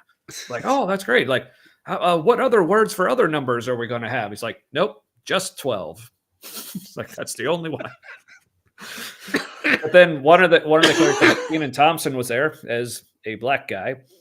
And so he's like, because he was talking about like freedom for everyone. It's like, oh, so for people like me, that's great. And he's like, well, it's like, it's just like, so, but we're fighting this war for liberty and freedom. So that means like freedom for my folks. So we're fighting this war for. So at the end of this war, we're going to be like free to like do whatever we want, right? It's like, he's like, at the end of a war. that was hilarious. But yeah, that's great when they have historical figures have an awareness of the future. Yeah, I just love that. It's like, so at the end of this war, I'll be free, right? It's like at the end of a war. That was funny, but oh yeah. So anyway, so at this fair, at like the couple of places where you get food, like they just have like a bunch of these like just ceramic mugs of various sizes. So like you can just order a drink in it, and like so I have like several of these. Like this one's kind of like roughly like a half liter. I got one that are like a little bigger. That like that was kind of the weird thing though. They come in like random sizes. So if you just order a mug of like lemonade or iced tea or whatever, they just grab one. So you have no idea which one you're actually going to get. So it's kind of that's kind of shitty. Yeah, but I mean, I think they generally had Yeah, but I think they generally had like large. I think you could say like large or small, but still they weren't like exactly the same size, but it was at least close enough. But so anyway, that's where I got these. So yeah, I have a good variety of them, and they're good mugs. So Cool. anyway, all right. So we're doing a great job of getting through this video. Yeah, we are. Especially. I'll back them up a little bit more. Let's a little bit. Man. Yeah. All right. What else you got, Greg? Lots of things that influence whether a person is going to accept an explanation. So we're just going to set that effective part aside. But there are some thoughts that we can have about this. These are things that randomly affect innocent people, which I can agree to as far as that goes. And they don't seem to have anything to do with free will. Now, keep in mind that the free will defense with regards to the yeah, apparently, like if God has free will, then it has to do with somebody's free will, right? Yeah. So. Problem of evil is a standard way of trying to explain why there's evil in the world. Well, there's evil because we have freedom. God created a good thing, moral freedom, that makes possible a bad thing, moral choices that are bad. So it's possible God's and that bad. affect other people. And so what's that? So it's possible God's bad. Like it would have to be, for God to have free will, it would have to be possible for God to do bad things. Right. So how would we know that God's not doing bad things? Well, because of things like divine command theory, I guess, it's not exactly divine command theory, but I guess related to that, it's like, well, if God does something, then it's just automatically good because God is good. Because what other choice do you have, basically? Might as well because call it good. Yeah, because that totally makes sense. That's why. So the only way to warranty that there's not going to be any bad choices is to take moral choices away entirely. And do that because that would be immoral, right? Yeah, which again, I think we talked about free will a little bit last week, but it's like God already limited our choices. Like I said, like I can't choose to fly. I can't choose to be taller. I can't choose. There's so many things that are just impossible for me to choose to do. Why couldn't he just make me choosing to harm other people one of those things I couldn't choose to do? Like Adam and Eve couldn't choose for there to be a forbidden tree in the garden or not. Like that was a condition imposed on them. Yeah. Or I couldn't choose to be born when I was, where I was, and what environment, like to what people and what culture, and or born at all. Economics. Like, yeah. I mean, if there's a before and an afterlife, then like that means you were doing something else before this. How do you know that wasn't better? That reminds me. I watched a video from Mindshift today about ways that he found to like improve the Bible. It's a fantastic video. I highly recommend everyone go watch it. But I didn't finish it. Yeah, like one of my favorites when he got to John 3:16, he's like, because this is one that I'm sure everyone thinks like, well, how can you improve on this? It's such a wonderful verse. But remember one of his possible improvements, like given like all the terrible things like that God would have known would have happened had he created the world. It's like, I forget his exact wording, but it was something like, for God so loved the world that he didn't create it. If to him, like that was like a much better. So, or at least this one. I mean, there's parts of this one that are great, but then there's also Florida is just not great at the moment, but it's all right. Greg's less habitable. Like that. That's but it's okay. Greg's gonna explain it to us, like why that's actually make it better, Greg. Yeah, and because it's not possible for God to create morally free creatures that can't possibly use their freedom for evil. I mean, unless he did moral freedom. Yeah, because apparently God has limitations that he put on himself, but even though they're limitations that are just part of it, he is responsible for, he couldn't have done any differently because he has free will. Freedom just is the possibility of choosing one or the other. So that's a part of the answer, and I think there's a lot of benefit to that answer.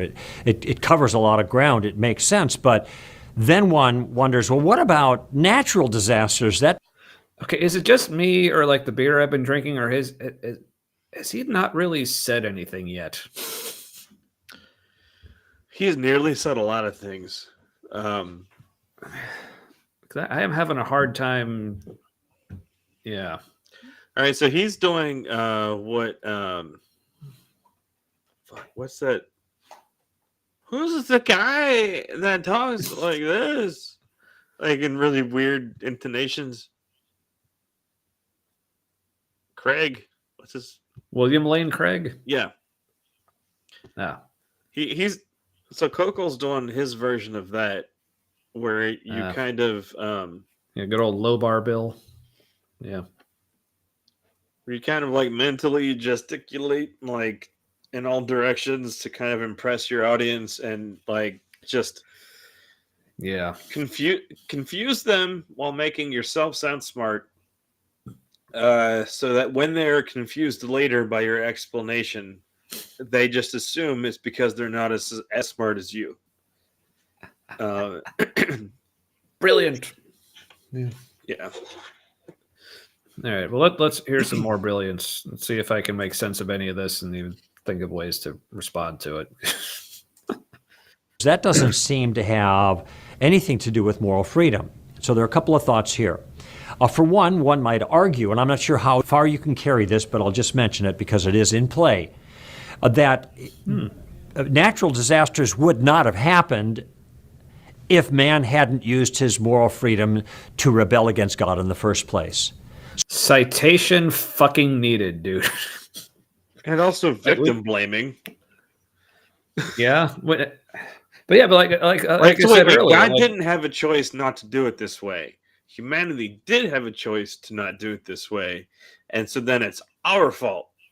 Like, doesn't that make us more powerful than God because we had options? Yeah, like we're the ones who did this. Yeah. But we only had the power to do this because that's how God set everything up. But again, this is something. But he couldn't have done otherwise, apparently. So, but and this is something I've said recently. Is like sounds like free will's an imperfection. Yeah, you know what I mean? Like God could have created us with His will, which is the will to do good always, supposedly. Instead, but He didn't. Like we could have all actually been images of God, and then it wouldn't have even occurred to us to like eat the fruit, the forbidden fruit. So we're like, oh, God said not to. Yeah, so we just won't. And then you just don't think twice about it. Right? Yeah. Yeah, that's the key. Don't think twice. In fact, it's best if you don't even think once about it.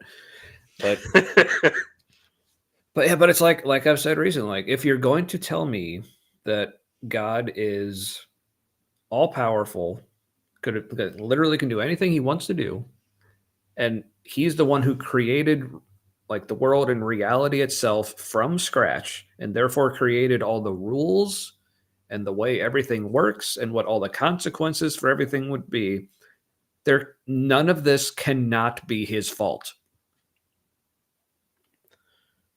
Even if part of his design was to give us the free will to make choices, he's the one who gave us that free will, knowing what choices we would make. He designed what the consequences for those choices would be. He designed our brains in such a way that they would potentially make these choices. This is all his fault. There is no getting around that. Yeah, you either have to look. I think you either have to accept that this is all God's blessing or this is all God's curse.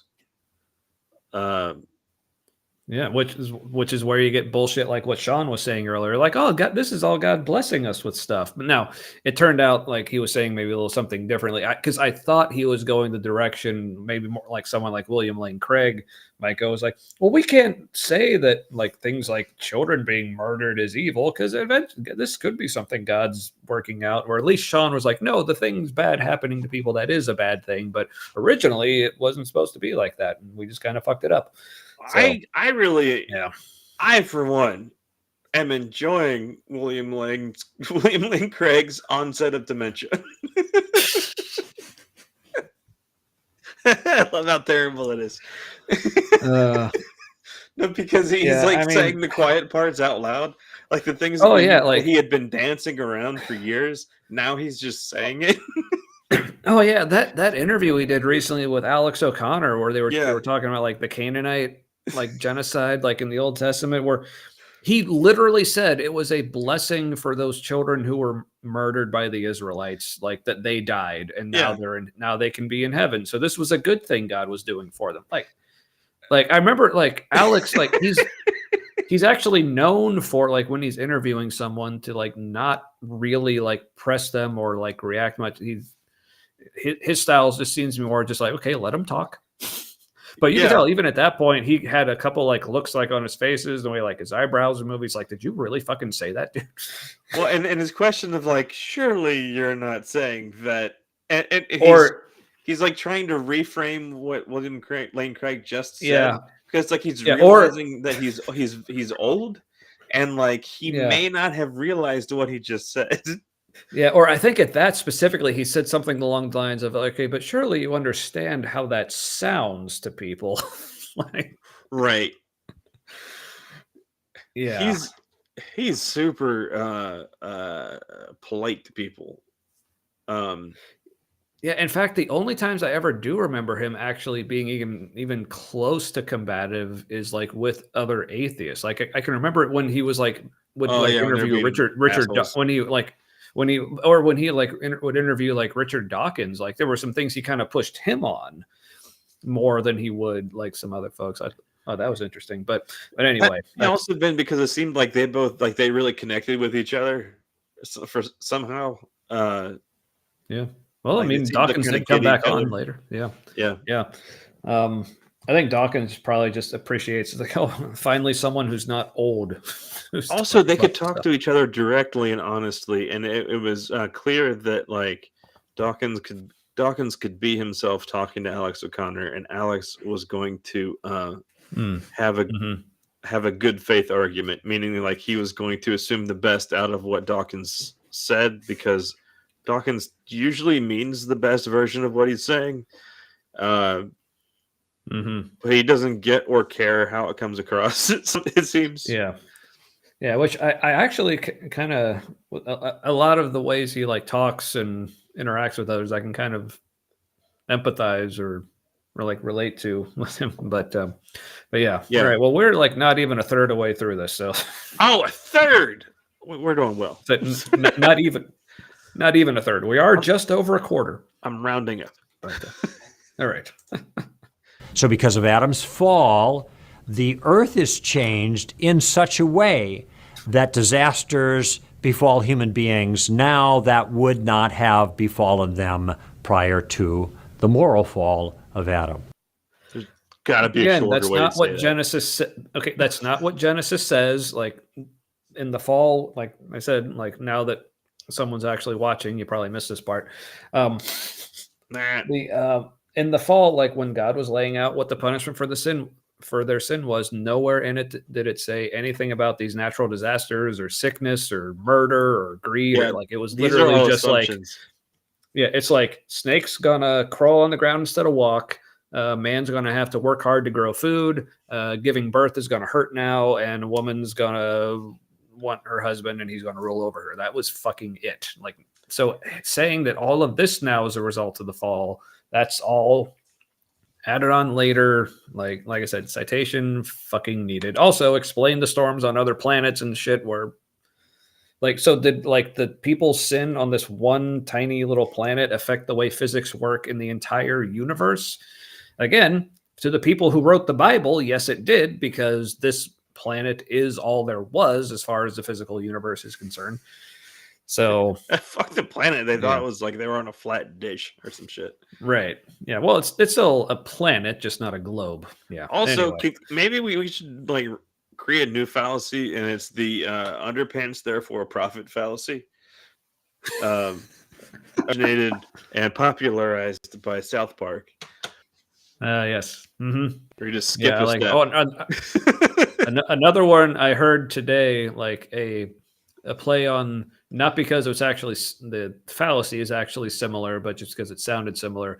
But instead of you're familiar with the tu quo qui fallacy. I don't know. I get confused. Was it Latin? I think it's kind of like whataboutism, maybe, if I'm correct. Oh yeah, that's a favorite of Fox News.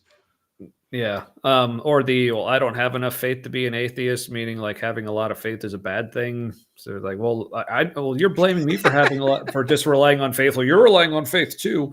I like, or maybe that's not what that actually means, and I sound like an idiot right now. But anyway, no, I think it is a lot like that. Yeah. But instead of we agree. So, but I've heard like instead of the tu quo qui fallacy is the too cocky fallacy. It's like when someone's just like way overconfident about something they really shouldn't be. I was gonna say, pay attention. He's doing a lot of like magician style like hand gestures. Yeah. Mm-hmm. Yeah.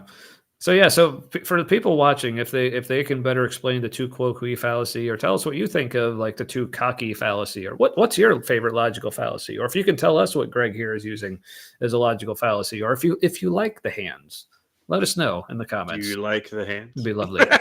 or just say hi. Let us know you're actually out there and who you are. Because I can see you. I can see you watching. Anyway. I personally am not persuaded by that argument, but I'm just tossing it out because there's merit to it. Certainly it's like your standards might be lower than mine. Who knows? Yeah. It's another like self-aggrandizing put down. The environment, the world was impacted by the fall. How it was impacted is harder to be sure of. And if only the Bible actually explained how it did that, that would have been real handy. So he couldn't be sure about the first part, and this part is even harder to be sure of. So he's like, as we go, my argument is getting shakier. It's like I'm already unsure of myself, and we still got like 5 But he's minutes going to go, come to an answer built on things that are inconclusive. I can't wait. Things like tidal waves happen because of earthquakes. Earthquakes are a result of plate tectonics. Plate tectonics strike me as a design feature that allow the Earth to recycle its crust over time. So anyway, nice but again, not a very well-designed feature, apparently. Yeah, So, maybe give us a heads up not to inhabit the areas where that's happening. Yeah, 'cause, I mean, would you call it a good design if someone like designed a car where there was this function about the car that was absolutely necessary to it operating, but every once in a while this feature just like kills everyone inside the car? So they were like, why did you put that in there? Well, it needs it to run. Oh, it's such a good design. Like, no, you would like fucking design it better so it doesn't randomly like kill the people in it just in order to run. Yeah, I think it's more like it randomly kills like one person in the car. And because then like the rest of the people are there to like mourn like the catastrophe. Like and marvel at how well designed the car was. Like, well, if it wasn't for this thing that killed Fred, we wouldn't be able to drive to Walmart. Yeah, and to be torn apart by the question of like, is it a good thing that we're still alive? Like me being alive meant that person died, because if one person out of all of us is going to die, me being alive means that they're not alive to some degree. Like that's but that's how fine-tuned it is, you see, Matt. Yeah, talk to Florida about fine-tuning right now. So, see, people wouldn't be it's not possible for life to happen without making it so a bunch of people die randomly. How would the birds from Mexico get to Florida otherwise?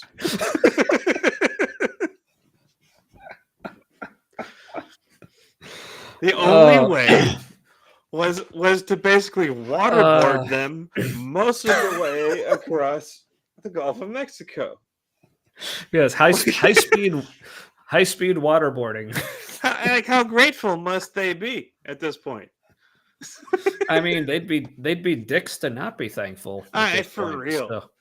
I mean, what about the ones who died like on the way there? Like, fuck them. Yeah, like they didn't have the faith. Yeah, it's all right. Like birds aren't real anyway. So, nah. Anyway, you can do with that what you like. I will. There's another aspect of free will, though, that also needs to be taken into consideration. Tsunamis that happen, or earthquakes that happen, or any other natural disaster that happen where no one's at. Oh, yeah, just. Sorry, I couldn't tell if you were saying something or just. No, sorry, I was just mouthing off. That's all right. Like people are watching. Let me know, how's the volume on the video. I'm going to turn it down a little bit just so I can hear Matt a little better over it. Good. Let me know if that's too. Yeah, let me know if that's too quiet for you folks or whatever. So, don't bother anybody. They're not considered evil, so there's no evil in an earthquake itself. It only can have evil results when, as was asked, innocent people randomly suffer for it. Now, why is it that the innocent people randomly suffer for some earthquakes but not for others? Because they happen to be in places where the earthquake's happening. And how do they happen to be there? Because, to a large degree, they chose to live there. So you can't... Are you fucking kidding me, dude? You're blaming people for living where they were born. Because so the places where natural disaster, so all those people who are in Haiti right now, who have been victims, who knows how many natural disasters and whatever, they could just move. All the people who were just born there on an island with no way to get it, they chose to be there. What? Well, and there's a problem in Florida right now where people below a certain income level can't evacuate because it takes money to get out, gas money to drive all that way. Maybe you don't have a vehicle if you live in the city, or you there's nowhere to go. To get a plane ticket, they were nearly doubling the cost of plane tickets to get out of mandatory evacuation zones. That shit should be illegal. That is price gouging, and price gouging is illegal. And hotels were doing that, and so there are people who aren't going to be able to leave because they don't have the resources, and so people being born in an area. For most of the people who live there, that's something leaving is something you can't just do. You're going to go basically be nearly homeless or homeless somewhere else in a lot of cases because it will take everything you have to afford to leave. Yeah. Now, sorry, this guy is making me want to give myself a concussion. Let's see if he can explain why.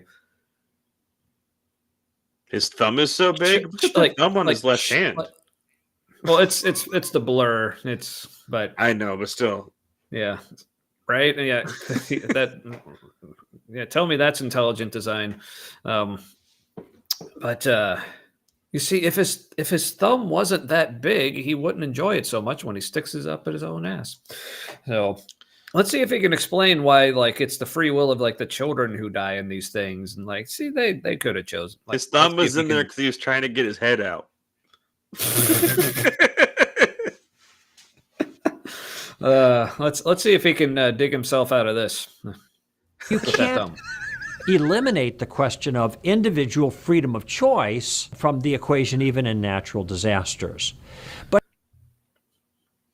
you can if tell people that do not have foreknowledge.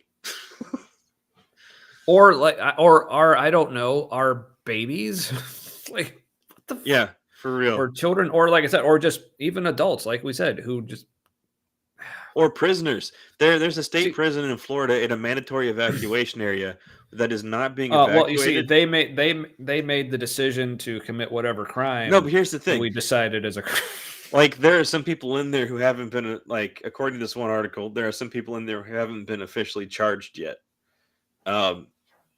I don't know if this is a jail or a prison or whatever, but it sounds more like a prison. So I don't know how people are in there in prison who haven't been charged with the crime, because that's where you go when you as a penalty for your crime. Jail is the holding area. Because we've never wrongly imprisoned anyone ever. But here's the Especially thing, not in the South. The reason why they're not being taken out is because they can't safely do it, and they can't safely do it the title was that the title of the story was that this moving them is being refused by authorities. But the thing is, you can't move thousands of people who are in there for, in some cases, very violent reasons. You can't just move them unless you have secure things, because then you're moving like violent criminals into a disaster area or through it, and that's not great. So there's basically no evacuation plan, and there is there for that area there was potentially a like life-ending storm surge, to the point where if it's in the area where it was like 10 to 15 feet, that means if they're on the ground floor, they're going to die, because ceilings tend to be 8 to 10 feet, and so that's all kinds of awful. Also super great is the governor, Ronnie D, recently removed all consideration of climate change, even by mention of phrase, from like existing laws, and like building regulations are not going to be updated for these more extreme hurricanes that are going to come through, because apparently all the money and power responsible for helping continue climate change has figured we can't stop it anyway at this point, so why not just make as much money as fucking possible while the world burns or is covered with water. So it's a really cynical way to look at it. Yeah, so but that's free will, because he chose to do all that bullshit. But then what does that do for like all the free will for all the people who can't do anything about what he's doing with his free will? Yeah, free will is a luxury of the wealthy. For real. All right, well, all right. So all right, let me back Greg up a bit, because I almost back couldn't him believe up. that Beep. Because I almost couldn't believe that bullshit he just said. So let's hear it again. Tsunami of bullshit. But not for others, because they happen to be in places where the earthquake's happening. And how do they happen to be there? Because to a large degree they chose to live there. Oh, to a large degree. So you can't eliminate the question of individual freedom of choice from the equation, even in natural disasters. But still, I think that's not going to be an adequate response to cover all the bases. Tell me why you hit me, Coco. Shit. Like, He's like explaining to me why it's my fault that he beats me. That's what this kind of feels like. I haven't seen this guy in a while. I forgot how much he just fucking pisses me off. So let's keep going. And this is where another factor comes in. Yeah, so for those like keeping track at home, like let's see, we're halfway through the video, and on this like vitally important question of like, why does all this evil stuff happen in the world? Why is it allowed? And like, so far, all he's done is give us what he admits to be probably unsatisfactory answers. But he's done it so confidently. It's like so he gave like the biggest of caveats at the beginning. Like he gave himself an out to excuse himself for anything that happens next. yeah. So please, like for those watching, like let us know in the comments if you're like as frustrated, befuddled, wanting to concuss yourself as we are. As we're going through this, because like, look, I got the ceramic mug to do it, and I haven't been getting enough sleep. For me, it's like I haven't been getting enough sleep as it is. So like this would be a good way. So talk me down, folks. Talk me down, because the Greg isn't helping. Let's just say we don't know all the reasons natural disasters take place. Because we don't. Okay, so that's our position. Yes, great. Like this video could have been 3 seconds long. But he's pensive. Look at his face. Let's hear what he's got brewing. Oh, I'm scared. Maybe it's just part of the created order. And chaos. God, in some sense, is responsible for the created order, and so God is responsible In some sense. In for some the idea sense. that bad things befall people in virtue of the way the world. In some sense, in the sense that, like we said, he fucking created everything from scratch. He created the way everything works. He created all the rules. He created all the consequences. Yeah. That was linguistic hand waving. Yeah. I don't know. For some reason, the words I wanted to say were like, he just like hand waving that away with his dick. I don't know what that means, but that's what that was.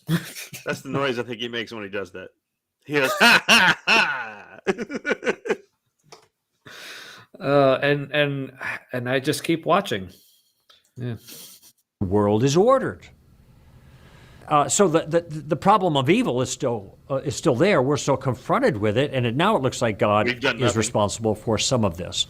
And so the rejoinder that is left, and I think actually this is the most powerful rejoinder, is this one.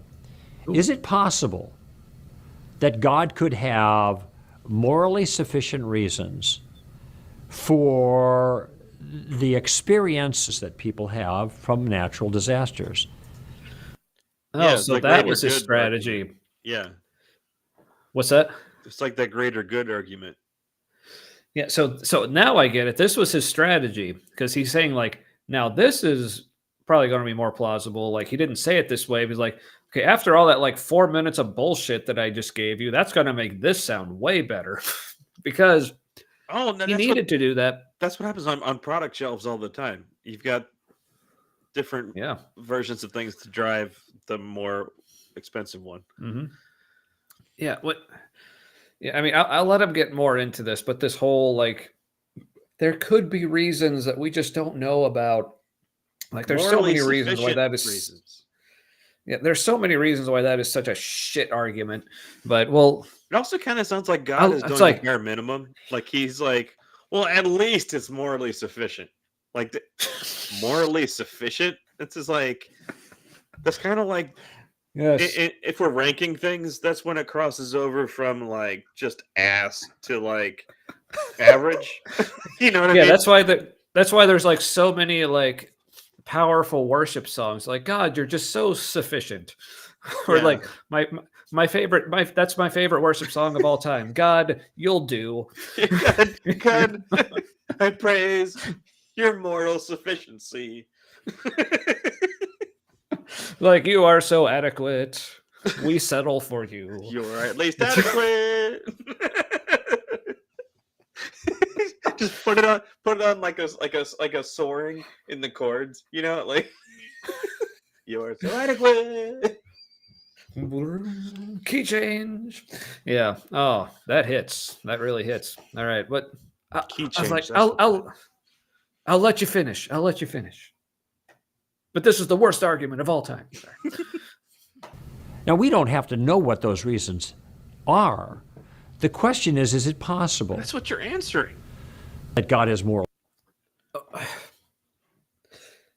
But here's the thing. Like, we're entering this. People are, again, this is the problem that Sean had with his answer. It's like, you're not really addressing it. Like, okay, it's like your conclusion is, I already forgot. Let me back up and I just want to make sure, like, how he said that. Like disasters. Now, we don't have to know what those reasons are. The question is it possible? But okay, yeah, is it possible? But that's the thing. Like, people are already entering this discussion with, okay, yes, it's possible that this could be, it's possible that could be, but we're wanting, again, back to this is what I was struggling with. I want actual answers. I don't want, well, this could be what it is. Yeah. Like, if you're telling me that your faith has answers, don't tell me that your answers are, well, this is possible. Like, that's not fucking answering anything. Isn't that what faith is, though? Is like choosing the answer you like? Pretty much. To the things we don't have answers for. And then you defend when we do get an answer to something, like with science that we didn't have before, then you either reject it as evil or you like integrate it into your belief system. Yeah. So I mean, he's essentially doing what Low Bar Bill Craig got his Low Bar like nickname for.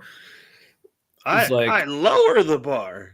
bar, yeah. What like the epistemic bar of like what threshold like it has to cross in order for me to believe. It's like, well, I want it to be true, and that's good enough for me, so I'll lower my epistemic bar like it's just however low it needs to go for me to think this could be true. But yeah, that's again, I'll let you finish, Greg. But right now, but before you do, I just had an amazing idea that I want to have happen. Okay. I want to have an AI version of Don Knotts doing all of the audio, doing the video portion of the audio of William Lane Craig's appearances. I want to have Don Knotts saying what he says, and starting with the low bar bill one. I lower it, Andy. It just sounds like him. And if he could do some of it as the incredible Mr. Limpet, that would be The Ghost fantastic. of Mr. Chicken is also a great little black and white film. If you haven't seen it, I haven't seen that one. He's in a haunted house. Don Knotts in a haunted house. That's just basically it. He's scared and like I'm in. All right. So let's go with Low Bar Greg, I guess. That God has morally sufficient reasons. In some ways, this is a challenging reflection, because when we look at certain kinds of disasters, we think in our mind. Oh yeah. Because this is challenging. This is that other strategy that like the apologists will pull. It's like, well, you need to let yourself be challenged by the word or by scripture. Like you're it's like you're wanting things your way, but you need to let the Bible or God's word or whatever challenge you. Yeah, wrestle with it. Because remember, Jacob wrestled with God and became Israel. And so, like, we need to wrestle with God too, so we can get our new name. Yeah. That's where I get like my new like favorite. Jesus' like, bestest friend. Yeah, that like Jacob thing. That's where I get my my new favorite expletive is like, well, grab my dick and call me Israel.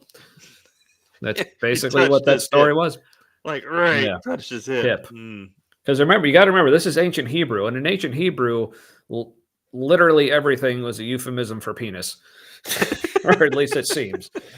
So, it's the patriarchy. Literally everything is a euphemism for penis.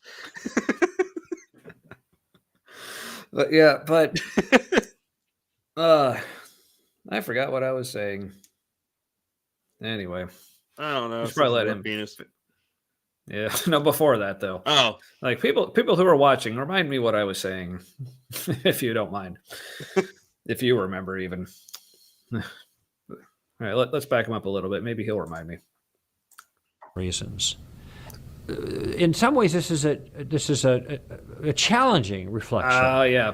Because the challenging thing, because like getting the whole idea is like, well, if you're not agreeing with what Scripture's saying, like, well, you're challenging it, and you're not let it challenge you. It's like, and maybe if it's challenging too much, maybe you suck.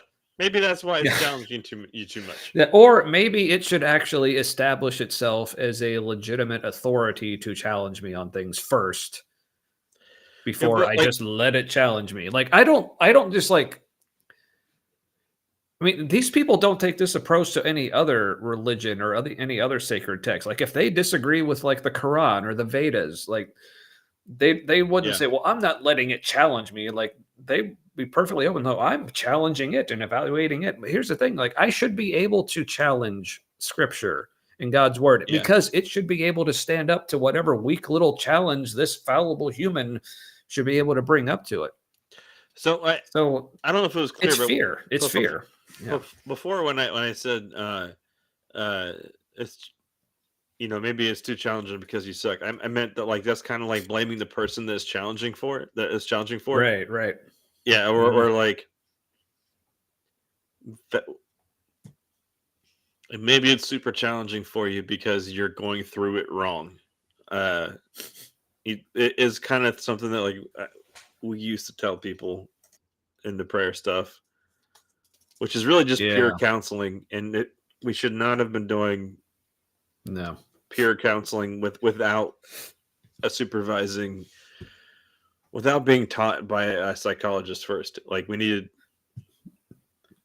Yeah. But we didn't need a psychologist because we had Jesus. We had the Bible. We had our interpretation of the Bible. Well, we had the MASH leaders' interpretation of the Bible, right? And we had to trust them. We all had to follow and submit to them. Especially those of us that only had the green lanyards. They stopped doing that, and then everybody had a green one, even though that was pretend because there were still people in charge.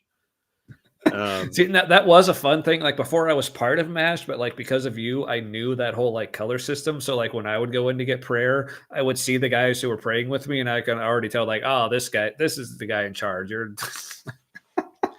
So it's like subconsciously or kind of consciously, I kind of knew like. Well, then it kind of like verifies what you had already assumed, because normally we tended to know the person. We all tended to defer to the person that outranked us, which is in some ways a good practice. Yeah. All right. Yeah. Now, before we continue, Matt, like, what would you think of like, we definitely have some people watching. What would you think of like throwing the link out to see if anyone wants to join in the conversation about Greg, or would you want to save that for later? Let's let him cook a little bit more, because I think if we had a third person, it's going to slow it down even more. Not that that's a good point. Overall bad thing, but like let's give ourselves a head start. Yeah. Look at you being the one trying to like power. I know, man. I'm proud of you. All right. I'm all grown up. When we look at certain kinds of disasters, we think in our mind, I cannot imagine any scenario in which such terrible suffering by innocent people could possibly be justified by a greater good that God might bring about. And I'm sympathetic to that. Good. But do we know that to be the case? But you're stupid. And the answer is we don't know that to be the case. I'm sympathetic. In fact, we know the contrary in many situations. But do you know it to be the case that there is a greater good at work here? He's like, oh, bless your heart, I'm sympathetic. Yeah. Okay. Good. Okay. There's some shred of humanity left in you there, but this is the thing that like drives me crazy, that I only really recently like kind of more understood, like the double standard when it comes to it. And it's not just Christians. I'm sure like people of other faiths as well, but the double standard of they will challenge the non-believer on, well, you can't say for sure. But when they tell us that we can't say for sure about like our opinions, they're saying that as in like we cannot justify our positions because we can't say for sure.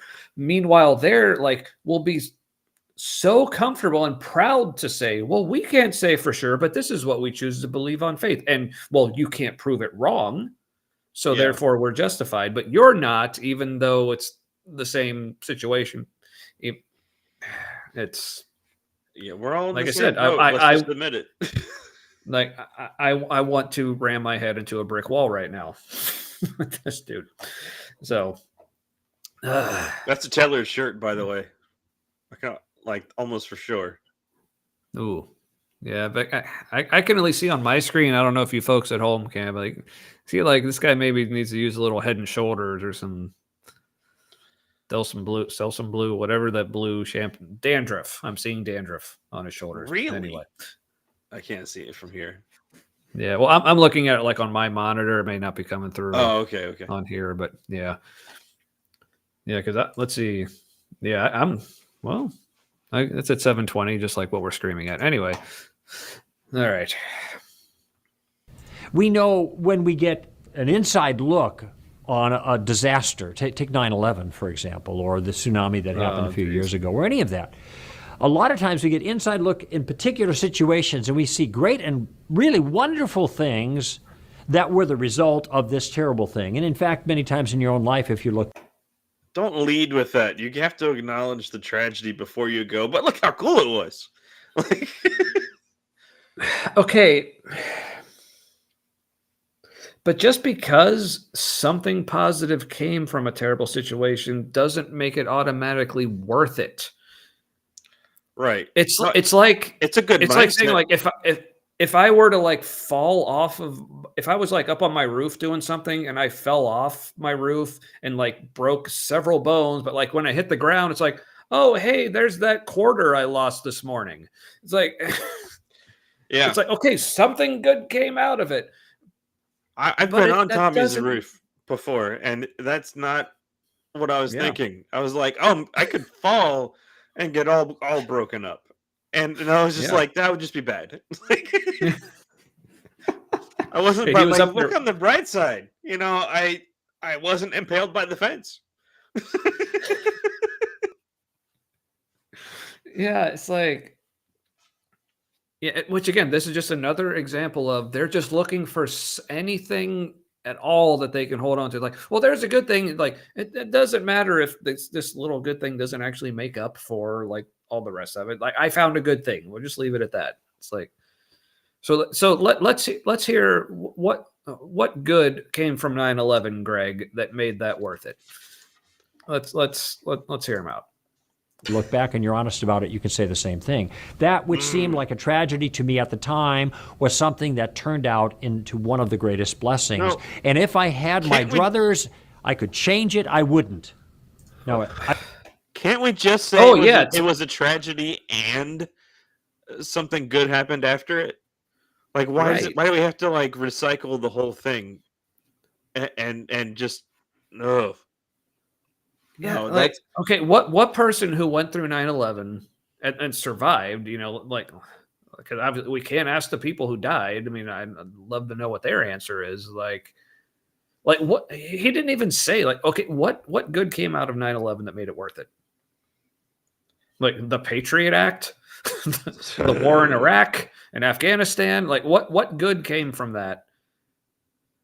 That okay, even if you were to say something like, "Oh, but the way it brought us together as a nation," like, was there might no not other be way to do good. that? That could have been a little bit of like nationalistic fascism. Like, Yeah, and also it made us okay with all the bullshit that, again, you know, invading Afghanistan, invading Iraq, like the Patriot Act and all that stuff. Like that made us okay with all that stuff. That's what all that. Yeah. and like what do all the countries that went through like some kind of like totalitarian or fascist period and then came out on the other side of it? It's all when they talk about it, it's all some version of like it felt good at the time. So we can't say that like these things are necessarily good. If that terrible thing wasn't necessarily bad, then these things we think are good aren't necessarily good. Because when you think about it, every effect is the cause of another effect after it. And so it like sure, Mhm. something like you could just as easily say that something bad produces something good as something good produces something bad. Right. Yeah, or it's almost like It's not an answer. yeah, I mean, it's almost like this is just the way things just naturally happen. You know, Now, and human it's just brains, based on our perception, and we perceive some things as good and some yeah, things as bad. So it's just and people do better focusing on the good that comes out of something because if you focus on the bad, then you just right. want to like leave this planet at some point. Right. Yeah. Now I'm certainly not like, you know, shitting on people who do try to find any sort of like positive thing that they can find in a situation. Like that's different than saying, Yeah. well, this is why this situation happened. It was designed this way so that all this bad shit could happen to all these other people. So again, going back to this example, the way we saw people talking about how wonderful their man camp experience was over the weekend after the hurricane like ripped through the Carolinas or wherever. It's like, well, our experience at camp, like God really showed us some things going through like what was a relatively mild windstorm.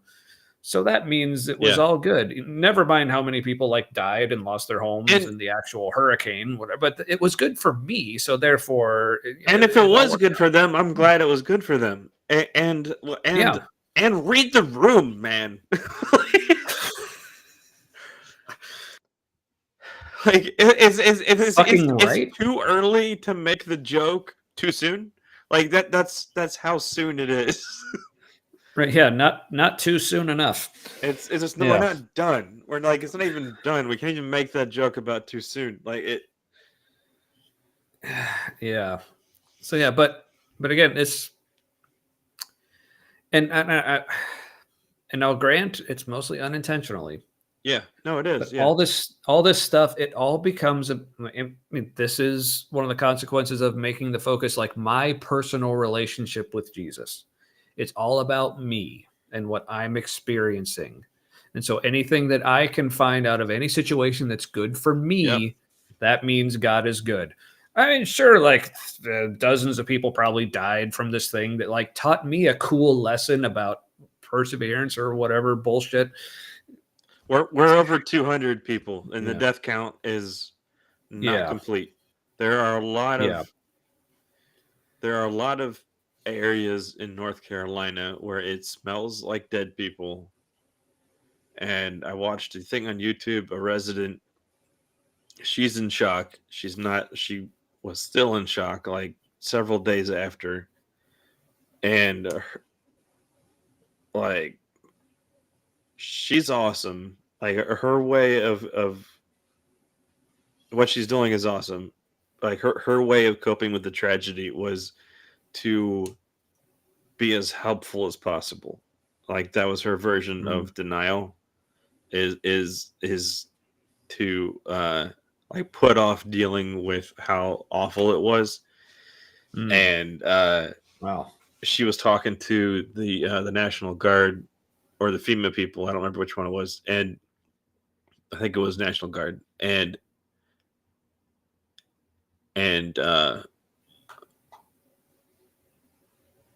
they mentioned how many people are probably trapped, and like statistically in this kind of thing, and she's like, well, we need to get to them, and he's like, if they're buried, he's like, it's gonna be a long time before we find them. Kind of meaning like we're gonna find some of them accidentally because they're under like feet of mud. And she's like, Sorry, Greg's dumb face is kind of ruining this. Sorry. and she was like, she's like, I have noticed like everywhere she's smelled death meant that somebody was trapped and already dead, but they probably weren't going to be able to get to them because there's just so much like tree debris and mud. And she's like, I'm driving around with body bags in my car, like in case we find anybody. And she's like, we're pretty much done with search and rescue at this point. Because it had been over 3 days at that point. So like if somebody didn't have water to last beyond 3 days, they were like a day away from dying or something. And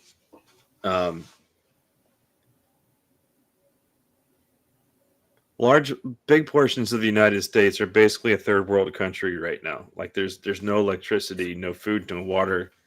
And the rumors about FEMA, like they're doing the best they can. Like this was not in the plans. Like a disaster at that scale was not something they could even plan for. And so the fact that they're even pulling this shit off at all is amazing. Mm-hmm. Yeah.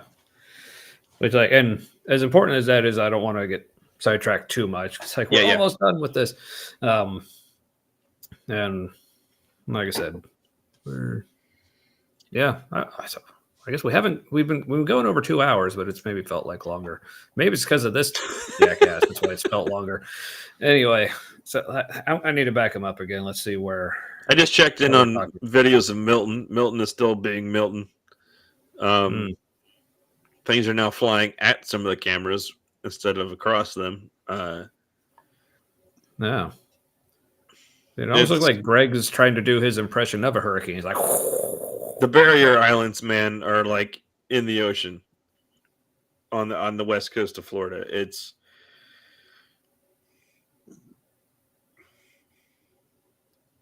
a lot of this stuff we're looking at like a decade to recover. And we'll probably have, I don't know, 9 more of these in the meantime. Sure. Yeah. So, Florida for your next ghost town vacation. Oh shit. All right. Well, I was about to say, I can't believe I'm saying this. Let's go back to Greg for some levity. No. Wonderful things that Wonderful were the things. result of this terrible thing. And in fact, many times in your own life, if you look back and you're honest about it, you can say the same thing. That which If you're honest. Yeah, no true If Scotsman. you're honest. Like if I'm not, if I don't agree with him, then I'm lying to myself, is what he's telling me. Yeah, like Matt, like so all that stuff that you were just describing about people being trapped and like smelling death and like having to ride around like with body bags in your car. Why are these people lying to themselves, saying that this is a terrible thing? Like, why aren't they like singing praises of how amazing this is for the future? Because that's not what human beings fucking do in this circumstance, dickhead. Like I don't know if I'm going to be able to put this finger down the rest of this time. Like, I mean, and do I need to mention things like the Holocaust or the Holodomor or like the Black Plague or slavery and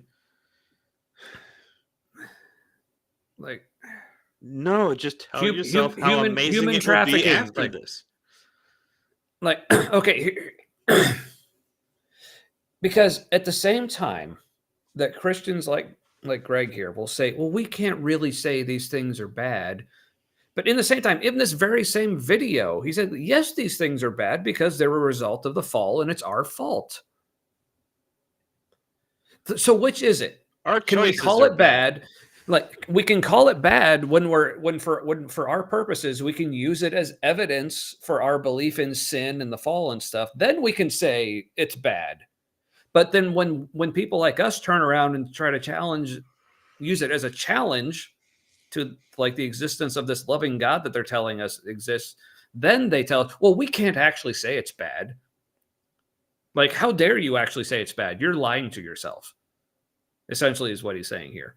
It's like, well, a minute ago, you told me it was bad because it's evidence for sin in the fall. But now when I'm using it to call you out on your bullshit beliefs, I'm sorry, this is pissing me the fuck off right now. But how dare you inflict your cognitive dissonance on me? Cognitive dissonance leads to all kinds of mental health problems because your brain is trying to do two things that are mutually exclusive at the same time. It's bad for it. It's just bad for it. And the deeper into the cognitive dissonance you go, the worse it is for you. Because you have to separate yourself from your reality, and it's kind of like self-induced psychosis, like really specific psychosis, where you're like trying to like rebuke storms and shit, and it's like that's not how this works, right? And even if it was, it would take a lot of us to do it, and then maybe we just maybe it nudges it like it. There's a lot of momentum behind something like this where it's extremely arrogant to like, oh, but there hasn't been such a collection of white people as this. To tell this storm that it's being naughty. No, it's a lot of white knight and a lot of like rescuing the Literally natives from themselves kind of bullshit. It's like it's like but yeah, this I'm afraid to back him up a little bit because he's just gonna piss me off again. But all right, we're almost done. We got like 2 minutes left. We can do it. And then for people who are still sticking around, we'd love to have someone on. I'll put the link out in a little bit, probably. Cool. If anyone wants to join us, we'd love to have you, or at least leave some comments or something. Come on, I can see you watching out there. But like we said before, we know there's some people who maybe watch who don't want to, who maybe don't want it to be known publicly that they watch. We get that too. Also, introverts don't like to meet new people, so That's also true. Yeah, and also I will say for those out there, is like, well, when they say they want people on, they're probably not talking to me. They probably no, literally anyone. Like, even our troll who was on a month or so ago. I miss him. Bring you on yeah, I kind of Wesley, want was to that his friend name? him and talk to him on Facebook. Yeah. All right. Well, anyway, people. So speaking of people, I really don't want a friend at this point. Let's look. We see great and really wonderful things that were the result of this terrible thing. And in fact, many times in your own life, if you look back and you're honest about it, you can say the same thing. That would seem like a tragedy to me at the time, was something that turned out into one of the greatest blessings. It was still and if a I tragedy. had my druthers, I could. Oh, style Okay, points. like for I'm points for about to. druthers. Okay, I'm about to say something pretty dark, but I feel like I have to go there. Ooh. Because like with stuff like this, I mean, what he's saying has to be able to withstand what I'm asking here. This whole attitude of, okay, that seemed bad, but I have to admit it worked out for the best. Can you say that to someone who lost a child? Ooh. I fucking dare him to say that to someone like that. No, you can't. I had a teacher. But in high here's school the who lost a thing. child, Here's and the it was- thing. Yeah. I have heard Christians say that. They said, I lost a child, but God used it to bless me in some way. I've heard that said in a church from the stage during a service by a worship leader. From my perspective, I think you can think that. Not that I've lost a child, but having been through, I don't know, stuff with our daughter, and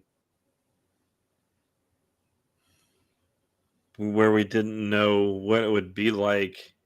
My daughter has a genetic disability, and while we were getting her diagnosed, and it was just like looking rough to us when we thought like, oh, we've got like a regular daughter, and like I'm super thankful that she's not regular now, but before we knew what kind of like not regular was going to be her outlook,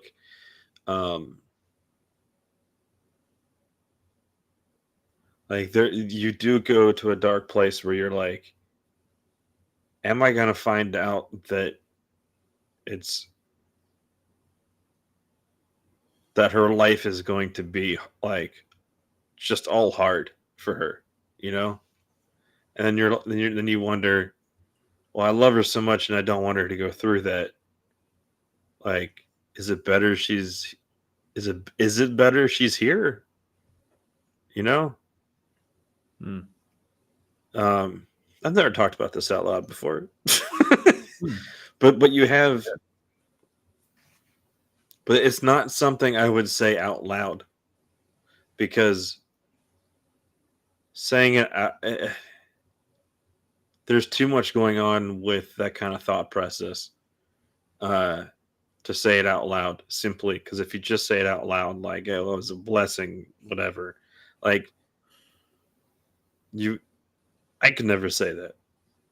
Like, I could think that a blessing came out of something, but like, yeah, like my daughter is a blessing.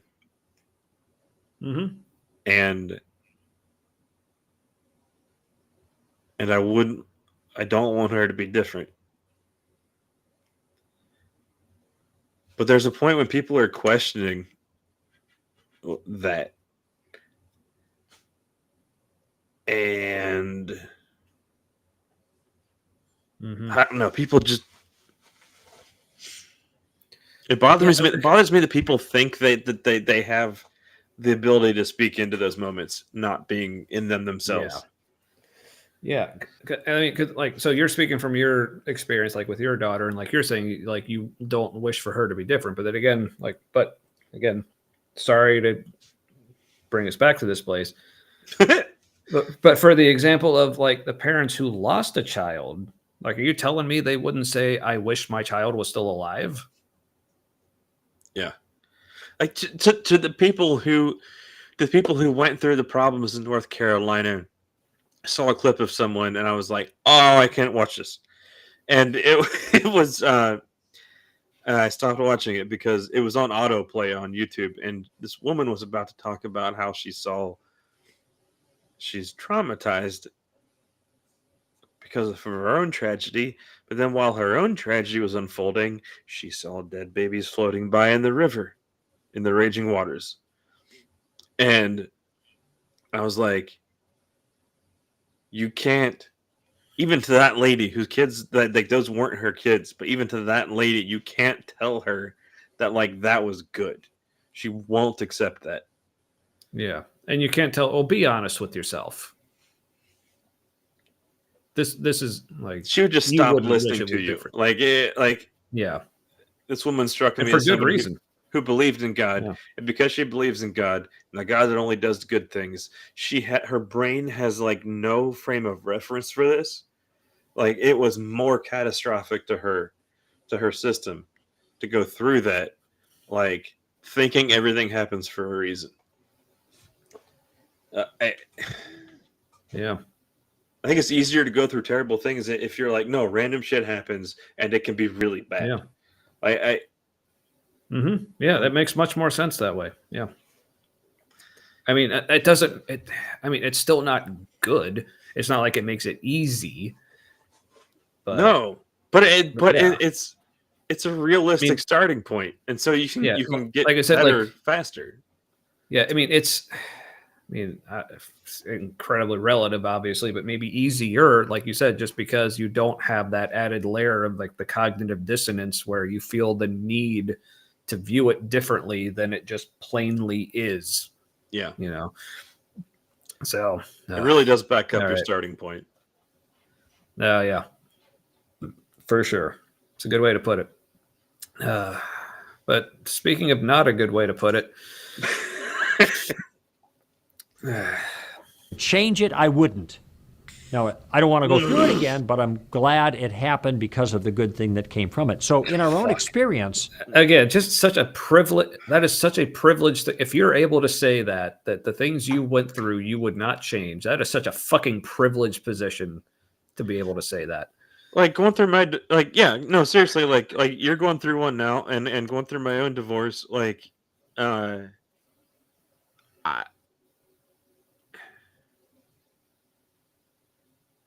like I'm glad it happened for particular reasons. Like I have the life I have now, and I like that, like the life I have now. And if I didn't have it, then I wouldn't have my wife Erin. I wouldn't have my kids Owen and Elise. I wouldn't have my dog Abby. Like, just so to say, I wish it didn't happen, that it hadn't happened. Like, I can't do that because then this wouldn't be like all of this wouldn't be real now. But Yeah. I say like you're glad it happened. That's just you're not done with therapy. Like For real, right? Well, we need to finish this, or like, well, I was going to say, or I'm going to need therapy. I already do need therapy, but he's really going rapid fire right now. yeah, we are aware of things that at least initially seem really bad, unjustifiable, and later on, God acts in such a way as to show that he had a morally sufficient reason for allowing that. And if that's the case there, yeah, God does, unless he doesn't. Yeah, I'm still waiting for someone to tell me what the morally sufficient reason for human trafficking is. I'm still waiting on that one. No, that's that. You have no free will, none. Yeah, or like almost a century out now. What was the morally sufficient reason for the Holocaust again? What was the morally sufficient reason for the transatlantic slave trade? Still waiting on those. Like, how long do we have to wait before we can just say bullshit? Well, there's always an answer to those. Like transatlantic slave trade. Well, we wouldn't have had America without that, and or sex trafficking, like, oh, they'll, then that's how a lot of those girls, find out about Jesus is when they're rescued, and like, it's always not morally sufficient. Like the good that came out of it, tragedies like that, it's always like a consolation prize. It's not, if that, it's not better than what they went through. No. Well, I mean, no. It is better than what they went through, but it's not like it doesn't compensate. Yes, it's like not equal it's payment. like it is not as good as what they went through was bad. Correct. Well, Yes. oh man, but the whole like Stockholm syndrome, like placebo thing that happens, where you're like, I have to think this is that it was worth it, or that's a really dark place. Yeah. They're fucking with psychology, and they shouldn't be. Right.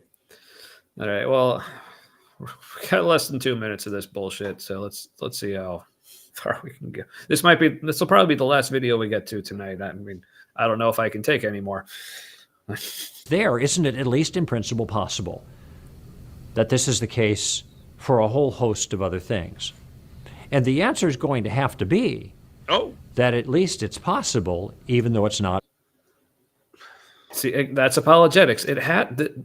This is the answer, not because it evidentially is, but because it just has to be. Well, didn't he say it at least has to be? Is that what he said? Let's see. Is to show that he had a morally sufficient reason for allowing that. And if that's the case there, isn't it at least in principle possible? Oh. Yeah. That this Yeah. So he's like, so you're saying there's a chance. That's where he's going. Yeah.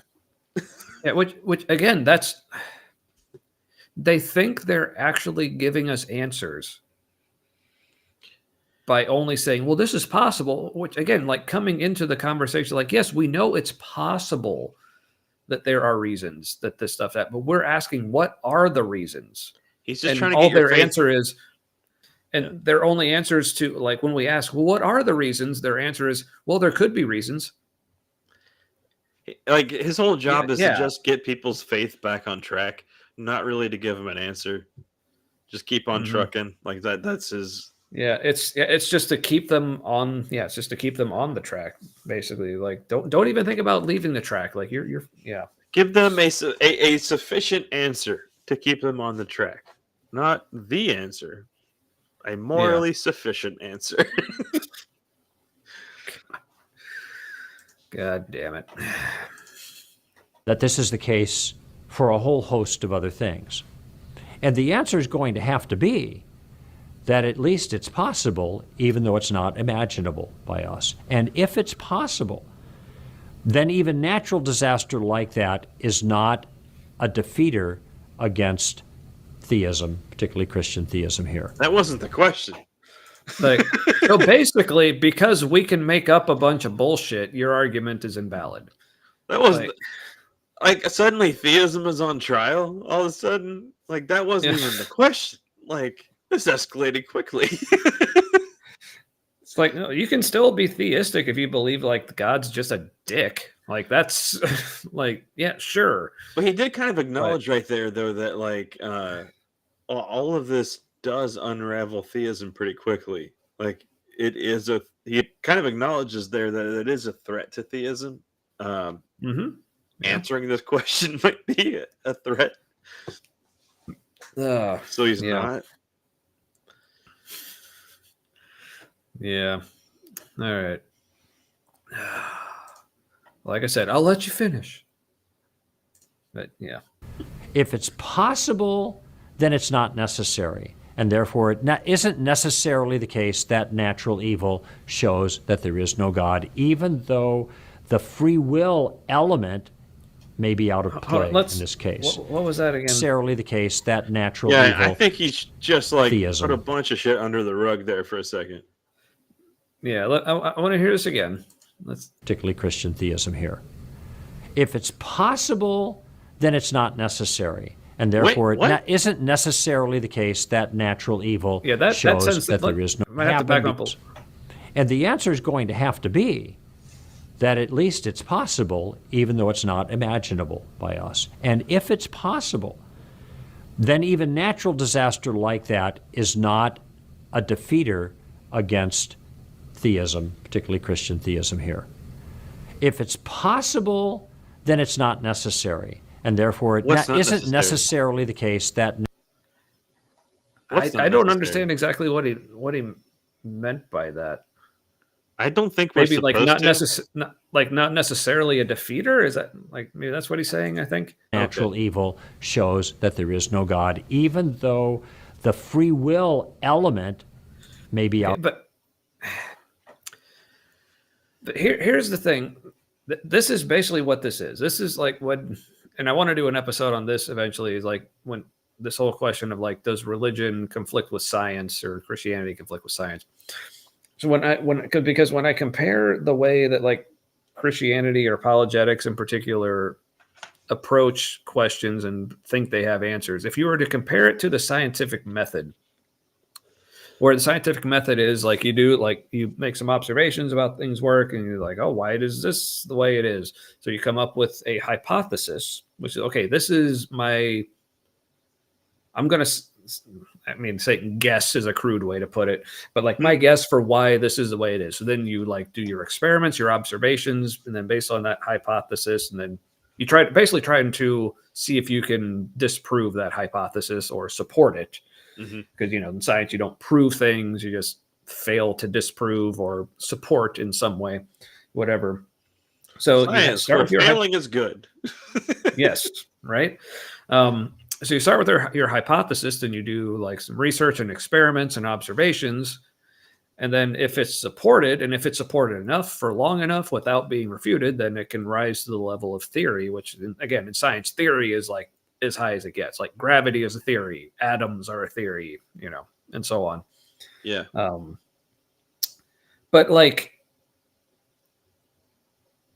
when it comes to faith, to them, it seems like it's like they stop at the hypothesis phase.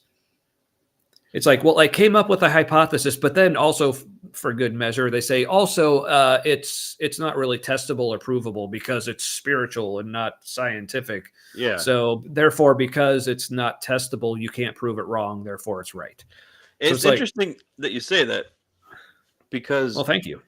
I wish I could give credit for where I heard it. It was one of the YouTube-y things that I've watched. Where they talked about how like the practice of science grew out of theism or like religious priesthood, basically. Where like you're right, like faith is like a hypothesis that you just like assume is true, and it gives you good things in your life or bad. And you just just declare it untestable, and that's all there is. Right, but then science is like the practice of science is taking those beliefs and saying, well, I want to believe only what's true. So let's devise a way so that those beliefs change based on what we've determined to be true. And so like science is the extension of religion. Like it's the evolutionary replacement for religion. Yeah. But I think the problem I think the problem though is when you don't acknowledge that like science grew out of religion, and so then you can either be too sure about your conclusions, or you can write off people's subjective experiences of things and say like because it's not something we're used to measuring, like it's irrelevant or something, because there are ways that people tend to behave or experience things in certain situations that like science hasn't totally explained yet, but because people tend to interpret those as like spiritual things because they don't have a frame of reference for it, like scientists have kind of like, oh, if it's a spiritual experience, we're just like not interested. We'll just assume that all of it was like the effect of some like other scientific cause, instead of asking the question of like, is something else influencing that?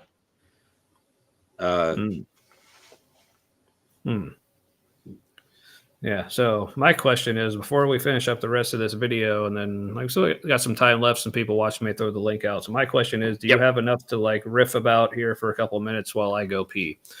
Oh, sure. All right. I'll be right back. Okay. So I'm not gonna lie. For like the last like 10 minutes or so, I've had a live stream of Ryan Hall on YouTube up in a tinier window.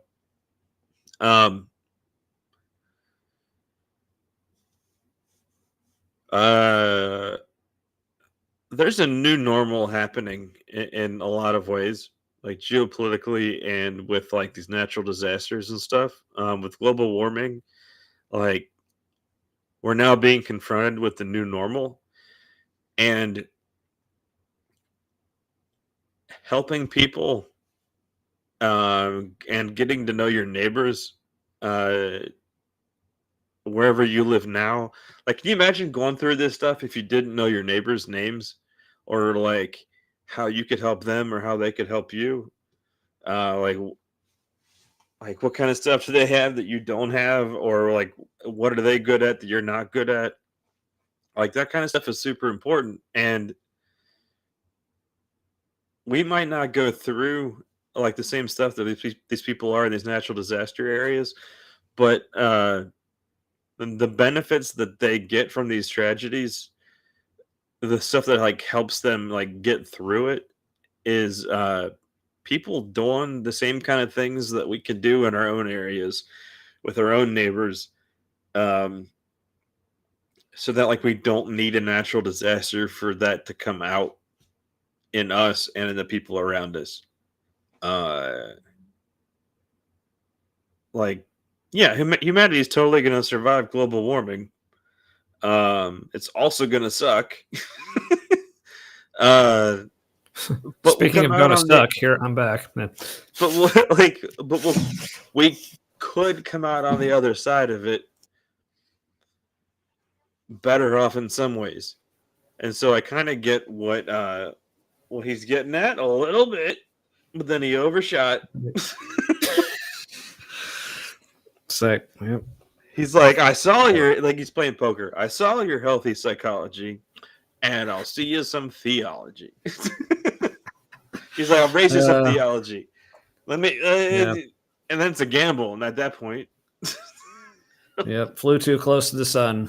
Yeah. Careful, Icarus. All right. Well, we got less than a minute left of this, so let's see if it improves. Be out of play in this case. The question is moral sufficiency, and the fact is, by and large, philosophers have abandoned these kinds of arguments because they realize that the burden of proof is so great upon them to be able to show of necessity that any particular natural disaster could not have a morally sufficient reason for God allowing it. They can't do that. Why is the burden of proof not on you for showing that it does have a morally sufficient reason? Like what?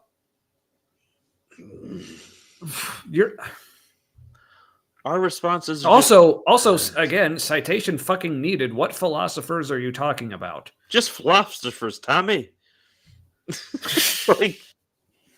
like all of them, or collection. Look, his audience and me, a little, for the most part, don't know the different kinds of philosophers. So to them, it's just philosophers. It's like a mythical beast that they have never met. So again, what you're saying, it's possible that there are no philosophers who use these arguments anymore. It's possible that you don't know that there are no philosophers.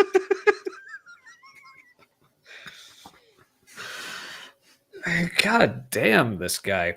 I want to make a flag now after. Oh, I just said something before and I was like, that's really good. I kind of want to make a flag that says catharsis awaits. with an exclamation point. You know what I mean? I like it. I'll take one. Like, charge! Catharsis awaits. Well, speaking of which, it looks like, judging by the look on his face here, it looks like Greg's about to finish. He's about to have the big O, So- apparently. So let's let him finish, and like I'll stand clear. But yeah, And so they have to abandon that defeater.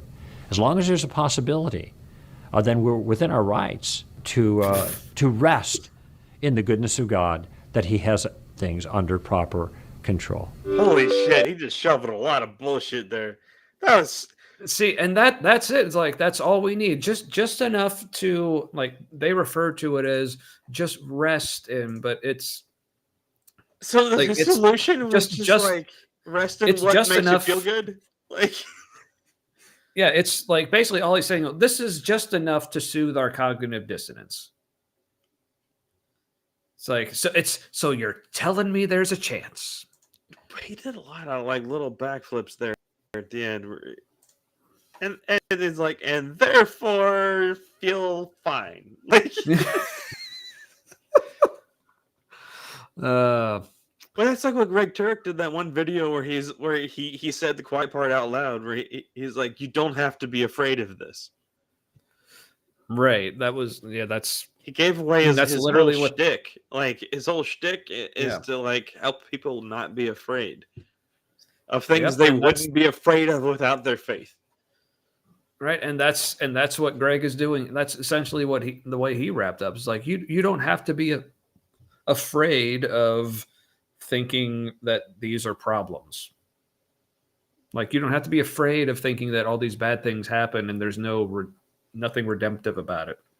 You don't have to be afraid of basically the problem of evil. Basically, it's like, because it's possible that there could be reasons. So that's all we need. It's like, Wouldn't it be better to figure out a way for ourselves to wrestle with things being evil in the world, things we call evil in the world, and to like find something that works for us that we can tell other people when they struggle with the same thing? Like, it would be better to perfect that. Like, how do we help everyone be okay with being alive and okay with dying? Like, how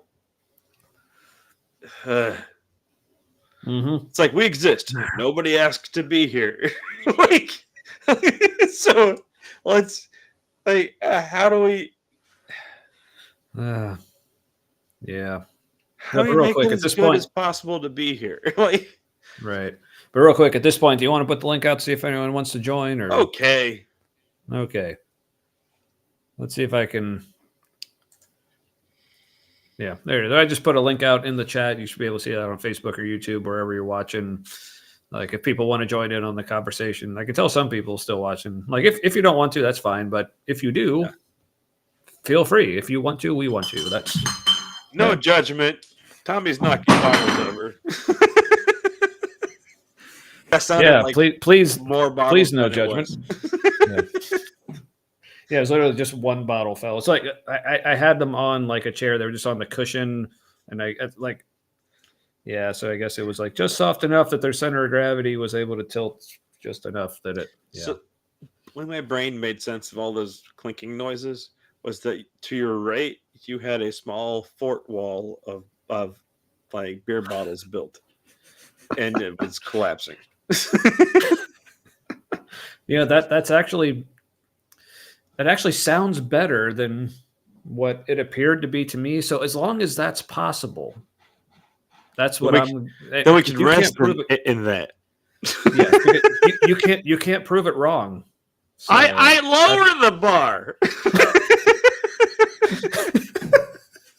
Thank you, Don Knotts. No. I lowered the bar. Right. If you haven't seen that, like, people go watch that. William Lane Yeah, Craig, just lower yeah, the just bar. look up. Yeah, or look up a low bar bill as he's currently. Oh, They're giving the game and away. the damage control he attempted.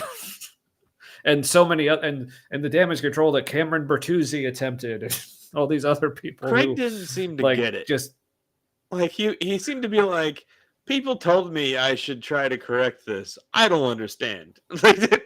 And so he just, yeah. Yeah, it's entertaining to watch because it has to be entertaining, otherwise it's just depressing. So I just keep telling myself that it has that redemptive quality of being entertaining. Yeah, find and the that it makes humor it in all worth everything. it. Yeah. So that's the atheist quandary, like the problem of William Lane Craig. Like, how do we find any sort of redemptive quality? I think finding the humor in terrible things is really healthy because you kind of redeem part of that moment. Don't do it on part purpose. of it, not yeah. Like I said, not but, again. But again, like this is if something comes to you and you're like, this is really funny to me right now, but it's terrible. Like, go ahead and laugh at it, and maybe share it with somebody you trust, because, like, it's you kind of recycling the tragedy into something better.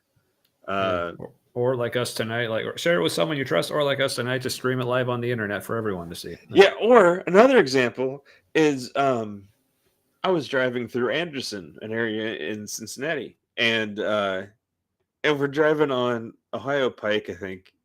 No, that's Beachfront Avenue. I don't know, wherever the fuck that road is. Like, that's the Levee Road, and then just goes up the hill into Mount Washington. Yeah. Yeah, we were on that road coming back from somewhere, and we drove past. I was like, it was so perfect, like immediately. We're just, and Aaron and I saw it at the same time, and so we had like the experience at the exact same moment. And she's like, "Is that?" I was like, "Oh, it is." It was a Trump store, and it was just like Trump shit. Like, was it an old? It looked like an old like Valvoline oil change place, and and the name of it was Trump Store.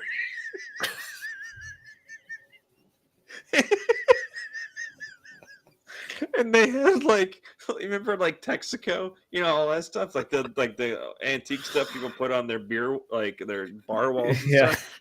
Well, this was like the Texaco. They had like, this is one things they had outside on display. It was like a big metal medallion of it was like just a letter T on like a Texaco background. And it was all just so terrible and fantastic and perfect.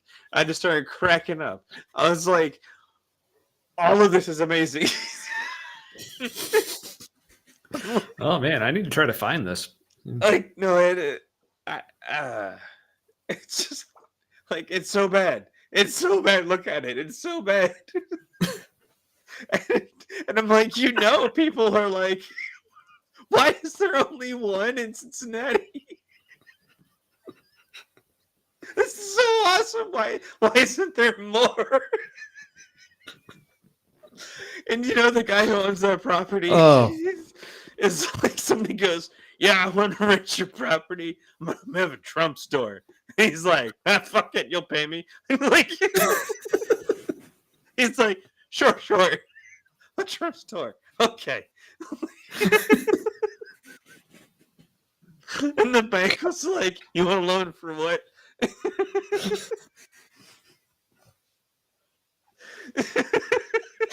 Oh, the lore on this is deep. The bank's like, "Well, you don't have any like reason on paper to deny the loan, but like this will go well."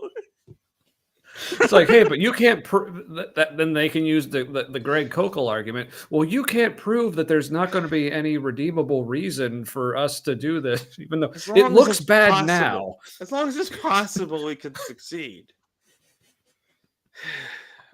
And the telling sign, me there's a chance. And the sign, was like one of those like the thing where they put like the giant drawstring bag over the old sign, and the new sign is just printed on it. Trump store, and then like a bunch of other shit, like all in capital letters. And you couldn't even read it because it was just so crowded. Oh, I am hurting in so many places right now. Aaron's like, oh my god, that's not real. I was like, it's so real and it's amazing. Oh, what are the archaeologists gonna say? She's like, why are you laughing? And I was like, because it's so terrible. It's like, what else am I gonna do? Go insane? It's like, this is my choice. That's the only way to defeat power structures, I think, ultimately, is to find them hysterical, because they're ridiculous if people find them ridiculous. Like, if the U.S. is taken over by fascists and we're all like, do whatever the fuck you want, we're going to change it back when you're done. like, I mean, sure, you're in power now, but like, seriously, ask yourself, can this continue forever? It's like, we'll now survive you. Like, in our history, you'll be the villains. You'll be the Nazis or Imperial Japan. However we rewrite the history, that's what you'll be. And like, you know how this goes. Can you announce? Can you pick out any of the bad guys in history that were the liberals of their time? Like, even in communism, right? Like, totalitarian communism is still the bad guys. yeah. Or Che Guevara. Yeah, like, maybe a good guy for a minute, but then he was like, rock and roll is like death penalty. Yeah. Oh, and also let's start murdering the homosexuals, and let's put his face on a T-shirt. It's like, fuck. Anyway, I don't know. One of my favorites is like it's like the Che T-shirt.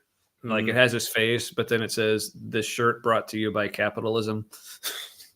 Yeah. Not that I'm the biggest fan of capitalism. I just enjoy the irony. No. Capitalism was decent for a minute. That minute was called the 80s. But you're saying it was possible that there's some greater good, and there's some like morally, like, I don't even remember what his bullshit word was, justifiable something. But it's also guaranteed before that it will have its more problems than good, and after that, when it turns into like late stage like capitalism and colonialism, which always becomes imperialistic fascism. And then we figure out some version of socialism that we haven't totally done yet. Yeah. It's always been socialism controlled by some dickhead with all the army behind him, or ultimately controlled by a lot of rich people. Socialism for the rest of us, capitalism for the 1%. Which is it, and turns out to be its own kind of socialism in a way, with how much they end up getting from the government. But it's like an oligarchy. Anyway, but speaking of politics, like, we haven't talked about it in a while, but remember, like, election night. Yeah. Even though our show is now on a Wednesday, we're going to be back on a Tuesday with friends. Okay, and I'm going to put it out now. Like, there's not enough. My dear sweet Ohio, you used to be a swing state. Them's were the days. Yeah, it's going through its like Alex P. Keaton phase right now, where it's just like. Anyway, but in the meantime, I can protest vote because there's basically no hope. Ohio is going to go red, so I'm probably going to vote for Green Party because. Oh, is it? Yeah, damn. Yeah, I haven't heard a single thing that they've said. Like, like their view of the world where I disagree with it. Also, if they get 5% of the vote, they are automatically forever forward considered a minor party in the United States. They automatically get millions of dollars from the federal government for campaign funding. They're automatically like on ballots. There's like more of an argument to be included in debates.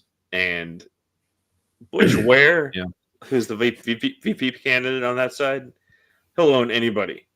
Like Kamala Harris, Donald Trump. The kind of people that are attracted to that party are the kinds of like they're with it. They're awake to like all the stuff that's going on. So I really think that we need more people like them. If you're in a swing state, I would say totally vote for Kamala Harris. I am rooting for her, but I will probably vote for Jill Stein because I don't live in a state where my vote matters this election. Like 85% of the American people's votes won't matter in this next election because of the 15% that are in swing states that matter because of our fucking electoral college, which was created to make slaveholders feel warm and cozy at night. Oh, yay. Yeah. So anyway, so for more of that, I guess, remember election night, it's like we're on a Wednesday, but like, cause we used to be on a Tuesday. So I was like, hey, we're on Tuesday. Let's do a special election night thingy.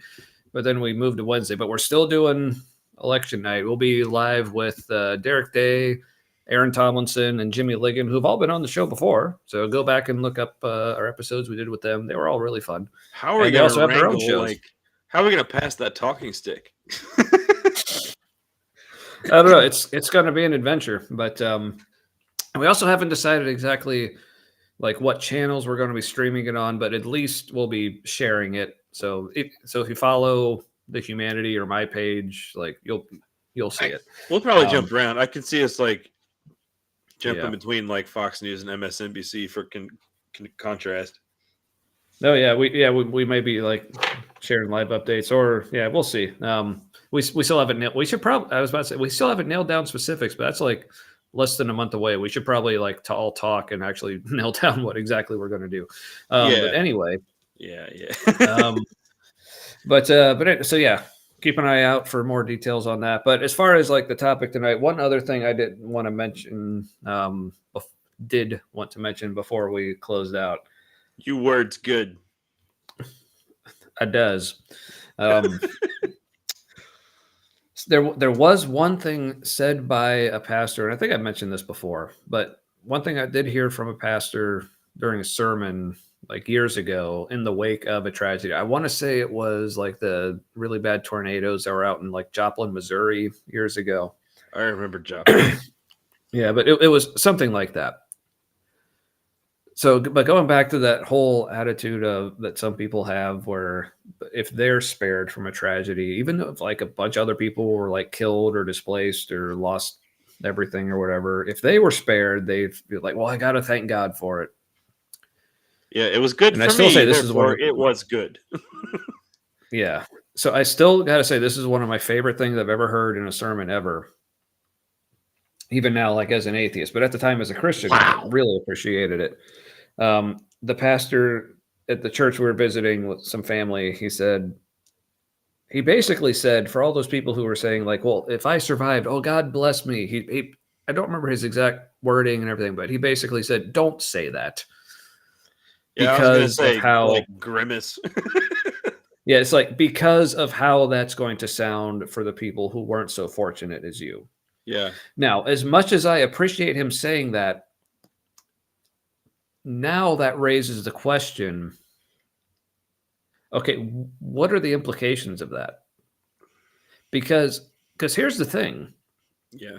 In a way, all those people who were saying like the things like, okay, God blessed me, God spared me, like according to the faith, they should be able to say that. Because if God really is in control and he is actually the one like determining everything, then like, yes, that's what he did. But if you're going to say, don't say that because of how bad that sounds to the people who are going like in the throes of whatever tragedy this is, what are the implications of you can't say the truth to the people who are going through things the hardest? Then how good is your truth really? Yeah, and isn't it also kind of an acknowledgement that the faith is really based on just a particular perspective on what's happening? Like acknowledging there's a there is a like legit different perspective of what's happening, and you have to respect that. Yeah. It's basically an acknowledgement of, okay, that we don't, basically it's an acknowledgement of we don't have an answer. It's like we don't have anything that fits with what we've already established as like the way our faith looks and the way God is. All the things that we should be able to say about God in this situation, we realize, oh, that actually sounds really bad. So it's like, I mean, that says a lot, to me.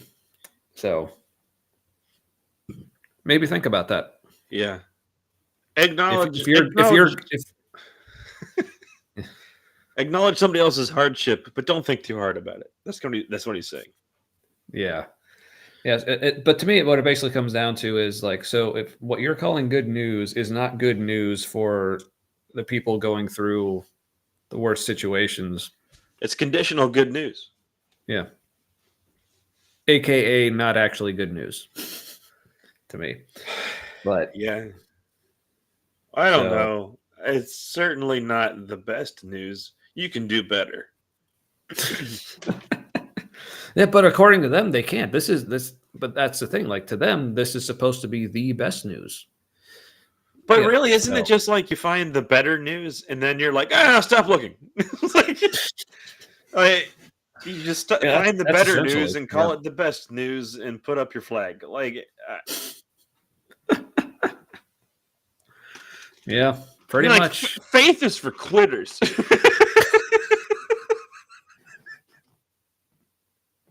It's like, isn't that what the Mormons did when they got to Missouri? They're like, we're going to go west. No, wait, Missouri. or wherever they stopped. And then they're like, no, but wait. Now that we have the resources, we totally meant Utah. And isn't that what faith is? Like we're just watching something play out in a microcosm. We're like, we found good enough. It's the promised land. And but this is like gooder enough. So we can go there now. No, we have a whole worship structure, Tommy, built around the good enough that we called better, called the best. And so there can't be anything better because we'd have to redo everything. Why did you start? You started sounding like William Lane Craig there. It's like, we got to redo everything. Like, what are we gonna do? What are we gonna do? Like, just do better things? Like, we have the good news. What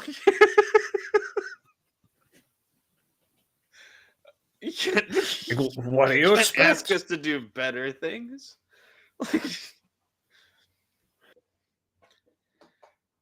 I mean, really, this is the all-powerful God we're talking about. What do you expect, really? And that's the excuse I've honestly heard from plenty of apologists. But anyway, I don't just want the good news. I want the better news. Will you settle for Greg's good enough, or it's possible? He's really just telling me like Applebee's Christianity. Like that's. All right, so real quick, so going back to when we were talking about frozen in the back, like this is what you get, like that's what, right? But going back to when we were talking about faith and science,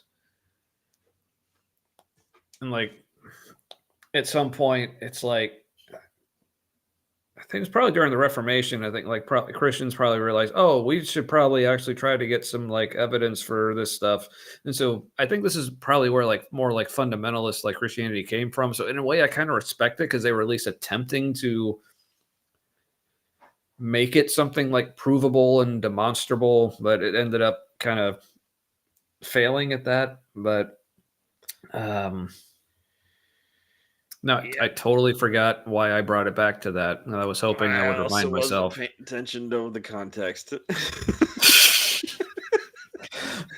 It was when we were talking about like the contrast between like faith and science, and like how it got to a point like where they're like, maybe we should try to actually prove this is true.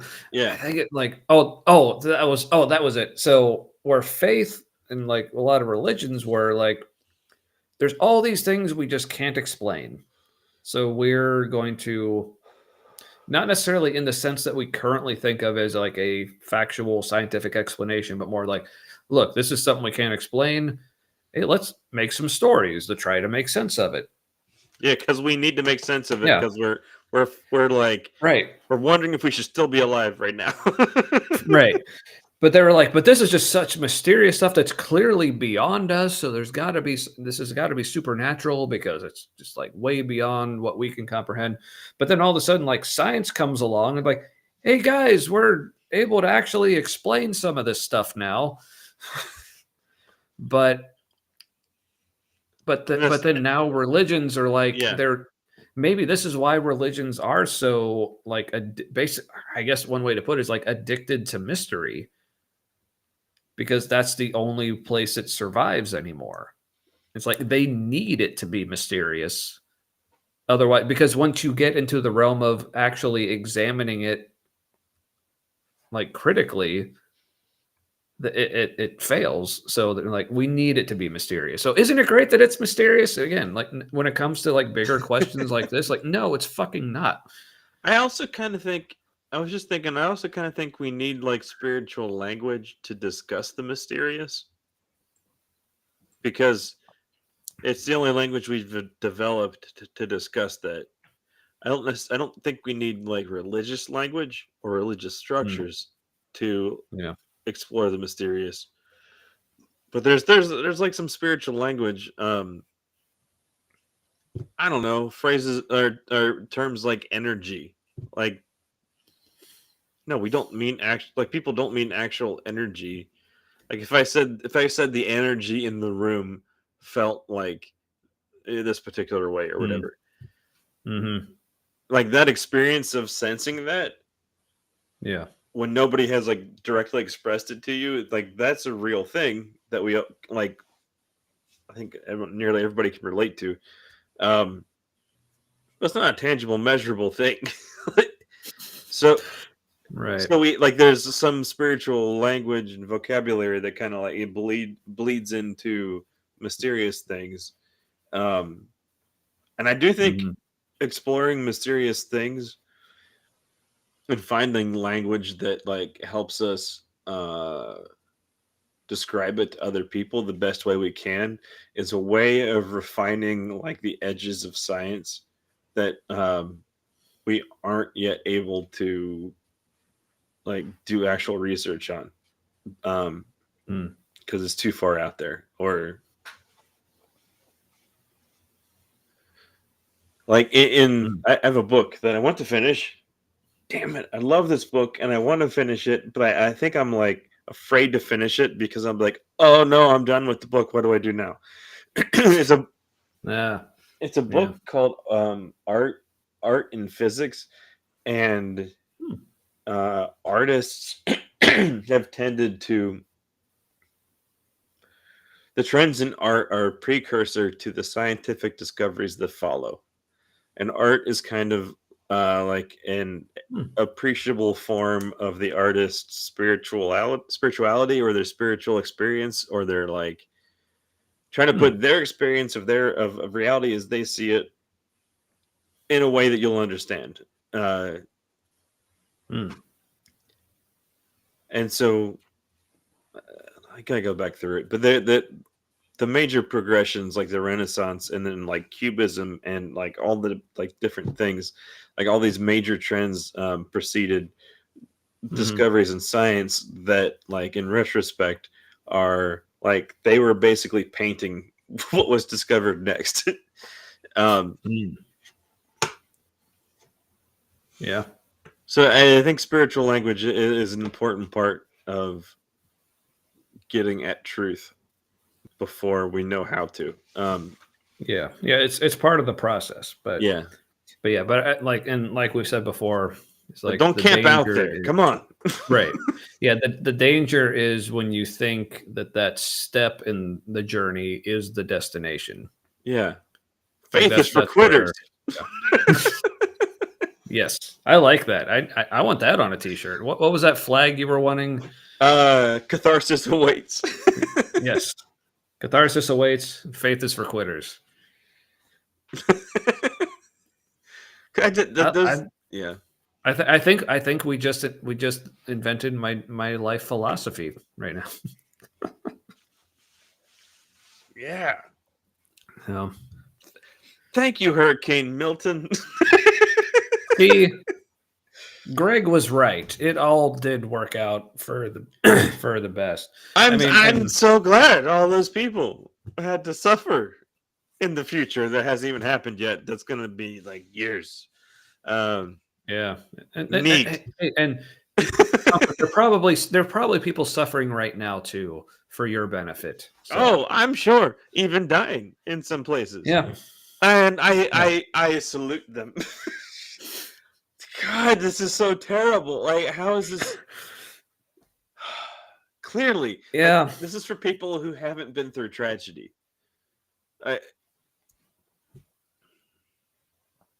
I don't. Yeah. Well, anyway, it's for the people who live on top of the hill while the water does its thing to everybody below. Yeah, and they're like, now what can I learn from this? Yeah. Yeah. So anyway, holy shit! To look at somebody else's tragedy and ask the question, "What can I learn from this?" Like, now again, that's in the sense of, in some ways, like if that's all you can do, but to look at it as, oh, what I can learn from this is why this happened. This was supposed to happen, and this is why it's okay that this happened. That's where it gets fucked up. Yeah, I was gonna say like learning from somebody else's like tragedy can be helpful, but to like gleefully learn from it, like that's I don't know. That's not what acknowledging somebody else's pain looks like. Like, yeah. But anyway. So yeah, but Tommy, they're dying like Jesus died. All the people in tragedy right now dying for my benefit. Like Jesus died for my benefit, so like this is all okay for me to think this. Oh, so they're going to be alive again in a couple of days. They're just basically just going to have a bad weekend and everything's going to be fine. They'll be alive somewhere. Yeah. Never mind, they might be alive in hell. I'm just gonna quit and believe that they're in heaven. Yeah, just quit. I'm gonna quit while I'm ahead, and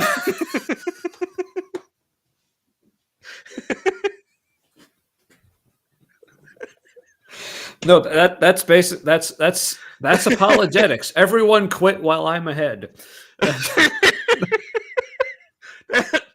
No, and it's like pass it on. Then when you like use the apologetics on your friends, you're like everybody quit while I'm ahead.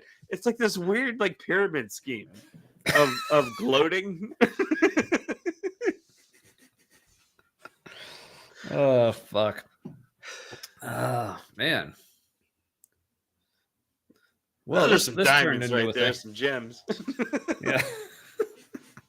Which we really need to get on to like making like clips.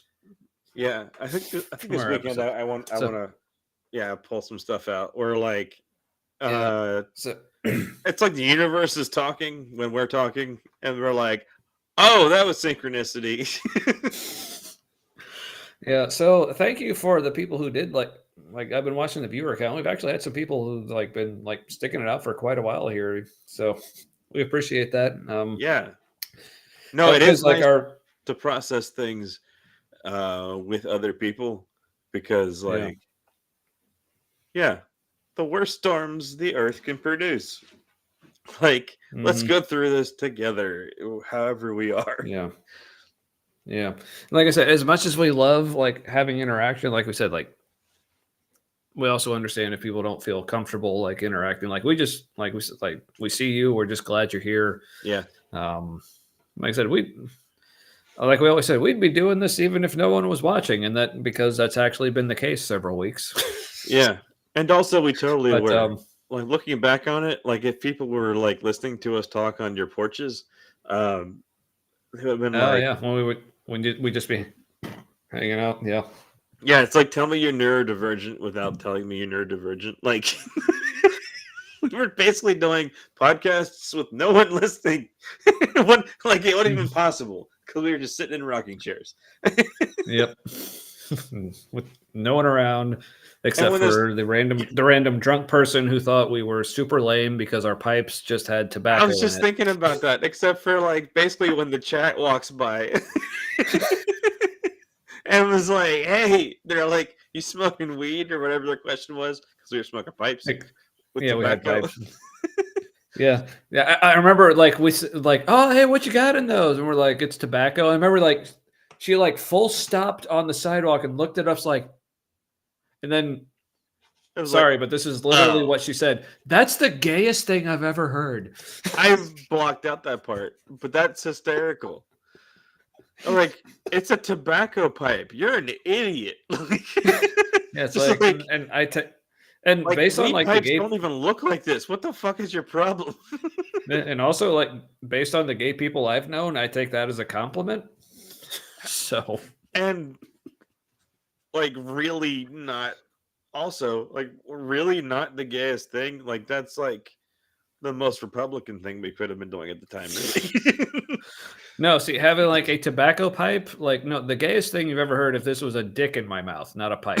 That's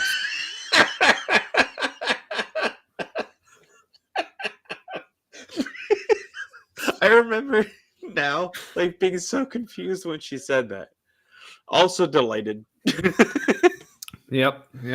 because if it had been weed, they would have been on the porch, and I don't like new people. Right? Yeah, but man, I just remember. I remember at that time I was still in my 20s, but at that point it's like, man, I'm old. No, it was like, Yeah. it was like on Fridays, sometimes Saturday nights, but on Friday and Saturday nights, it was like you lived at the zoo. You know, like you were in the college student enclosure. Yeah, the house we were in was just a couple blocks from the University of Cincinnati campus. It was mostly students who lived around us. So yeah, it was always entertaining around there. But yeah. Anyway, so Good times. indeed. Hurricanes. Any other catastrophes. what's that?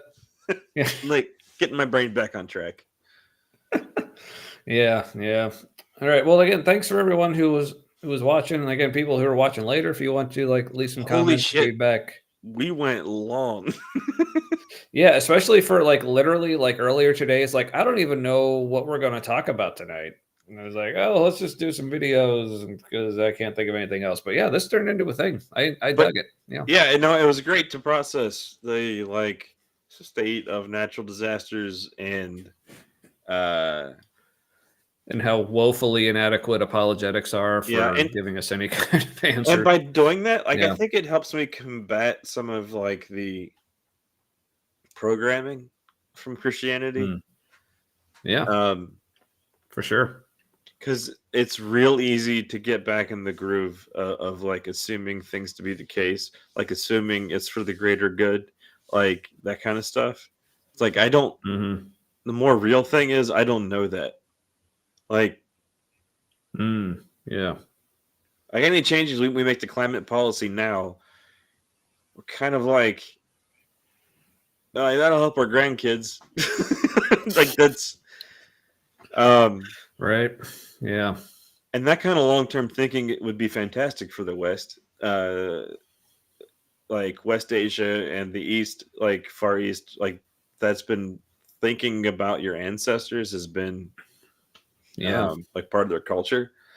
For some reason, we took a break in I mean, think Western about your thought. thinking about your descendants. Yeah, like what Yeah. we do now, it is more important to like our grandkids and great grandkids than it is to us. And Yeah, like there's this old saying. It might be in Buddhism, but like the idea of like planting a tree whose shade you will never sit in, I but like it. knowing, yeah, but knowing Yeah. it'll be shade for somebody. Yeah, We got to think about that with climate policy, and got to get just got to get evacuation plans down instead of like what about everybody who can't get out? Like you take all the fucking buses from all of the schools, and you're like we're taking you to safety. Get in, and or we'll if figure out who you're pays for it later. Like we ain't got or if time you're for that shit. yeah, or if you're Greg Kokel, you say, well, it's your fault for being here where you knew this was going to happen. So Yeah, but no, there are the people who are in jails in Florida. If they're in a storm surge area, there's no mechanism for moving them anywhere. Like it, why you wouldn't have a plan in Florida? You'd be so in denial of climate change. yeah, And people Yeah. people are still gonna be in denial for years until we're like, oh, wait a this year's Milton. We're like, oh, just another of the worst Earth can do. right. And it just keeps getting worse. But yeah, Like, how long will it take before Anyway. people realize that? Yeah, we I gotta don't know, man. start thinking about how to help people instead Yeah. of ignore it. Yeah, there you go. All right. Well, in the meantime, yeah, thanks again. Those who are joined us this evening. Like I said, as much as we love the interaction, like with the comments and everything, totally understand if that's not your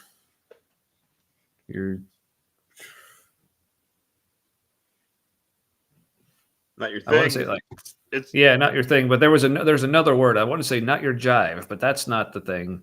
Not your jam. bag. Yeah. Not your bag. What did Not the your black gig. people used to say, Uncle Tommy?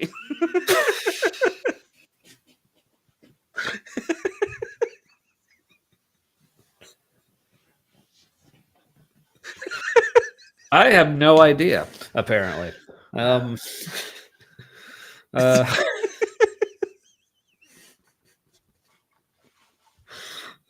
Shit.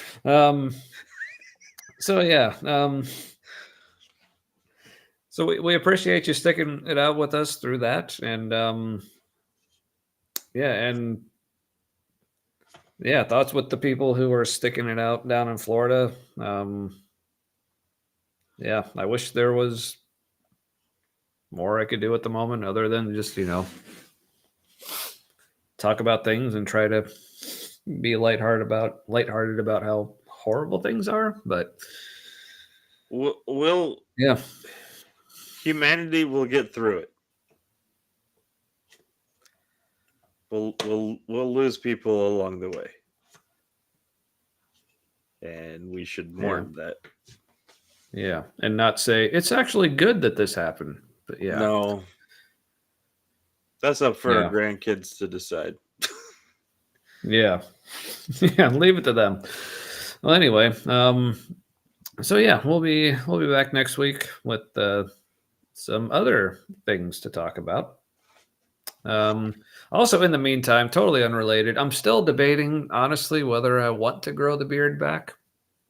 I'm actually, I finally got used to my actual face.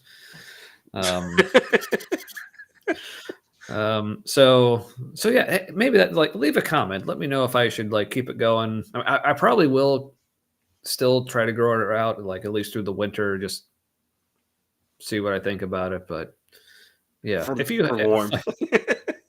Yeah, pretty much. Yeah, leave your thoughts on my beard or whatever else you want in the comments or whatever. So yeah, like I said, thanks for joining us tonight. Those who did and those who are watching later, like still, like, again, as always, feel free to leave your comments later. We'll check back and try to respond to those. Share, like, subscribe, whatever it is. Whether it's sharing publicly, maybe just sharing privately through messages with someone who you might think might enjoy this. Or even if you don't think they'd enjoy it, if it's something you just like really hate and you're like, this is gonna fucking piss you off. We'll take I that. would like that. Yes. Use us to piss someone off. I think that's that's just as good. Yeah, like a hate share. Yes, use us like that. We consent. That's Yeah, it's all good. No, we do. Yeah. All right. Well, yeah. Take us out, Matt. May your things and stuff be forever with your people, especially if that's all you have left. Yep. And especially if it pisses them off, apparently. All right. Well, see you next week, folks. And I don't know. Good luck to everyone in Florida right now. Hope to see you on the other side. Do what you can for everyone around you. Help each other out. Love each other. Be human. All that. All right. Yep. Good night, everybody.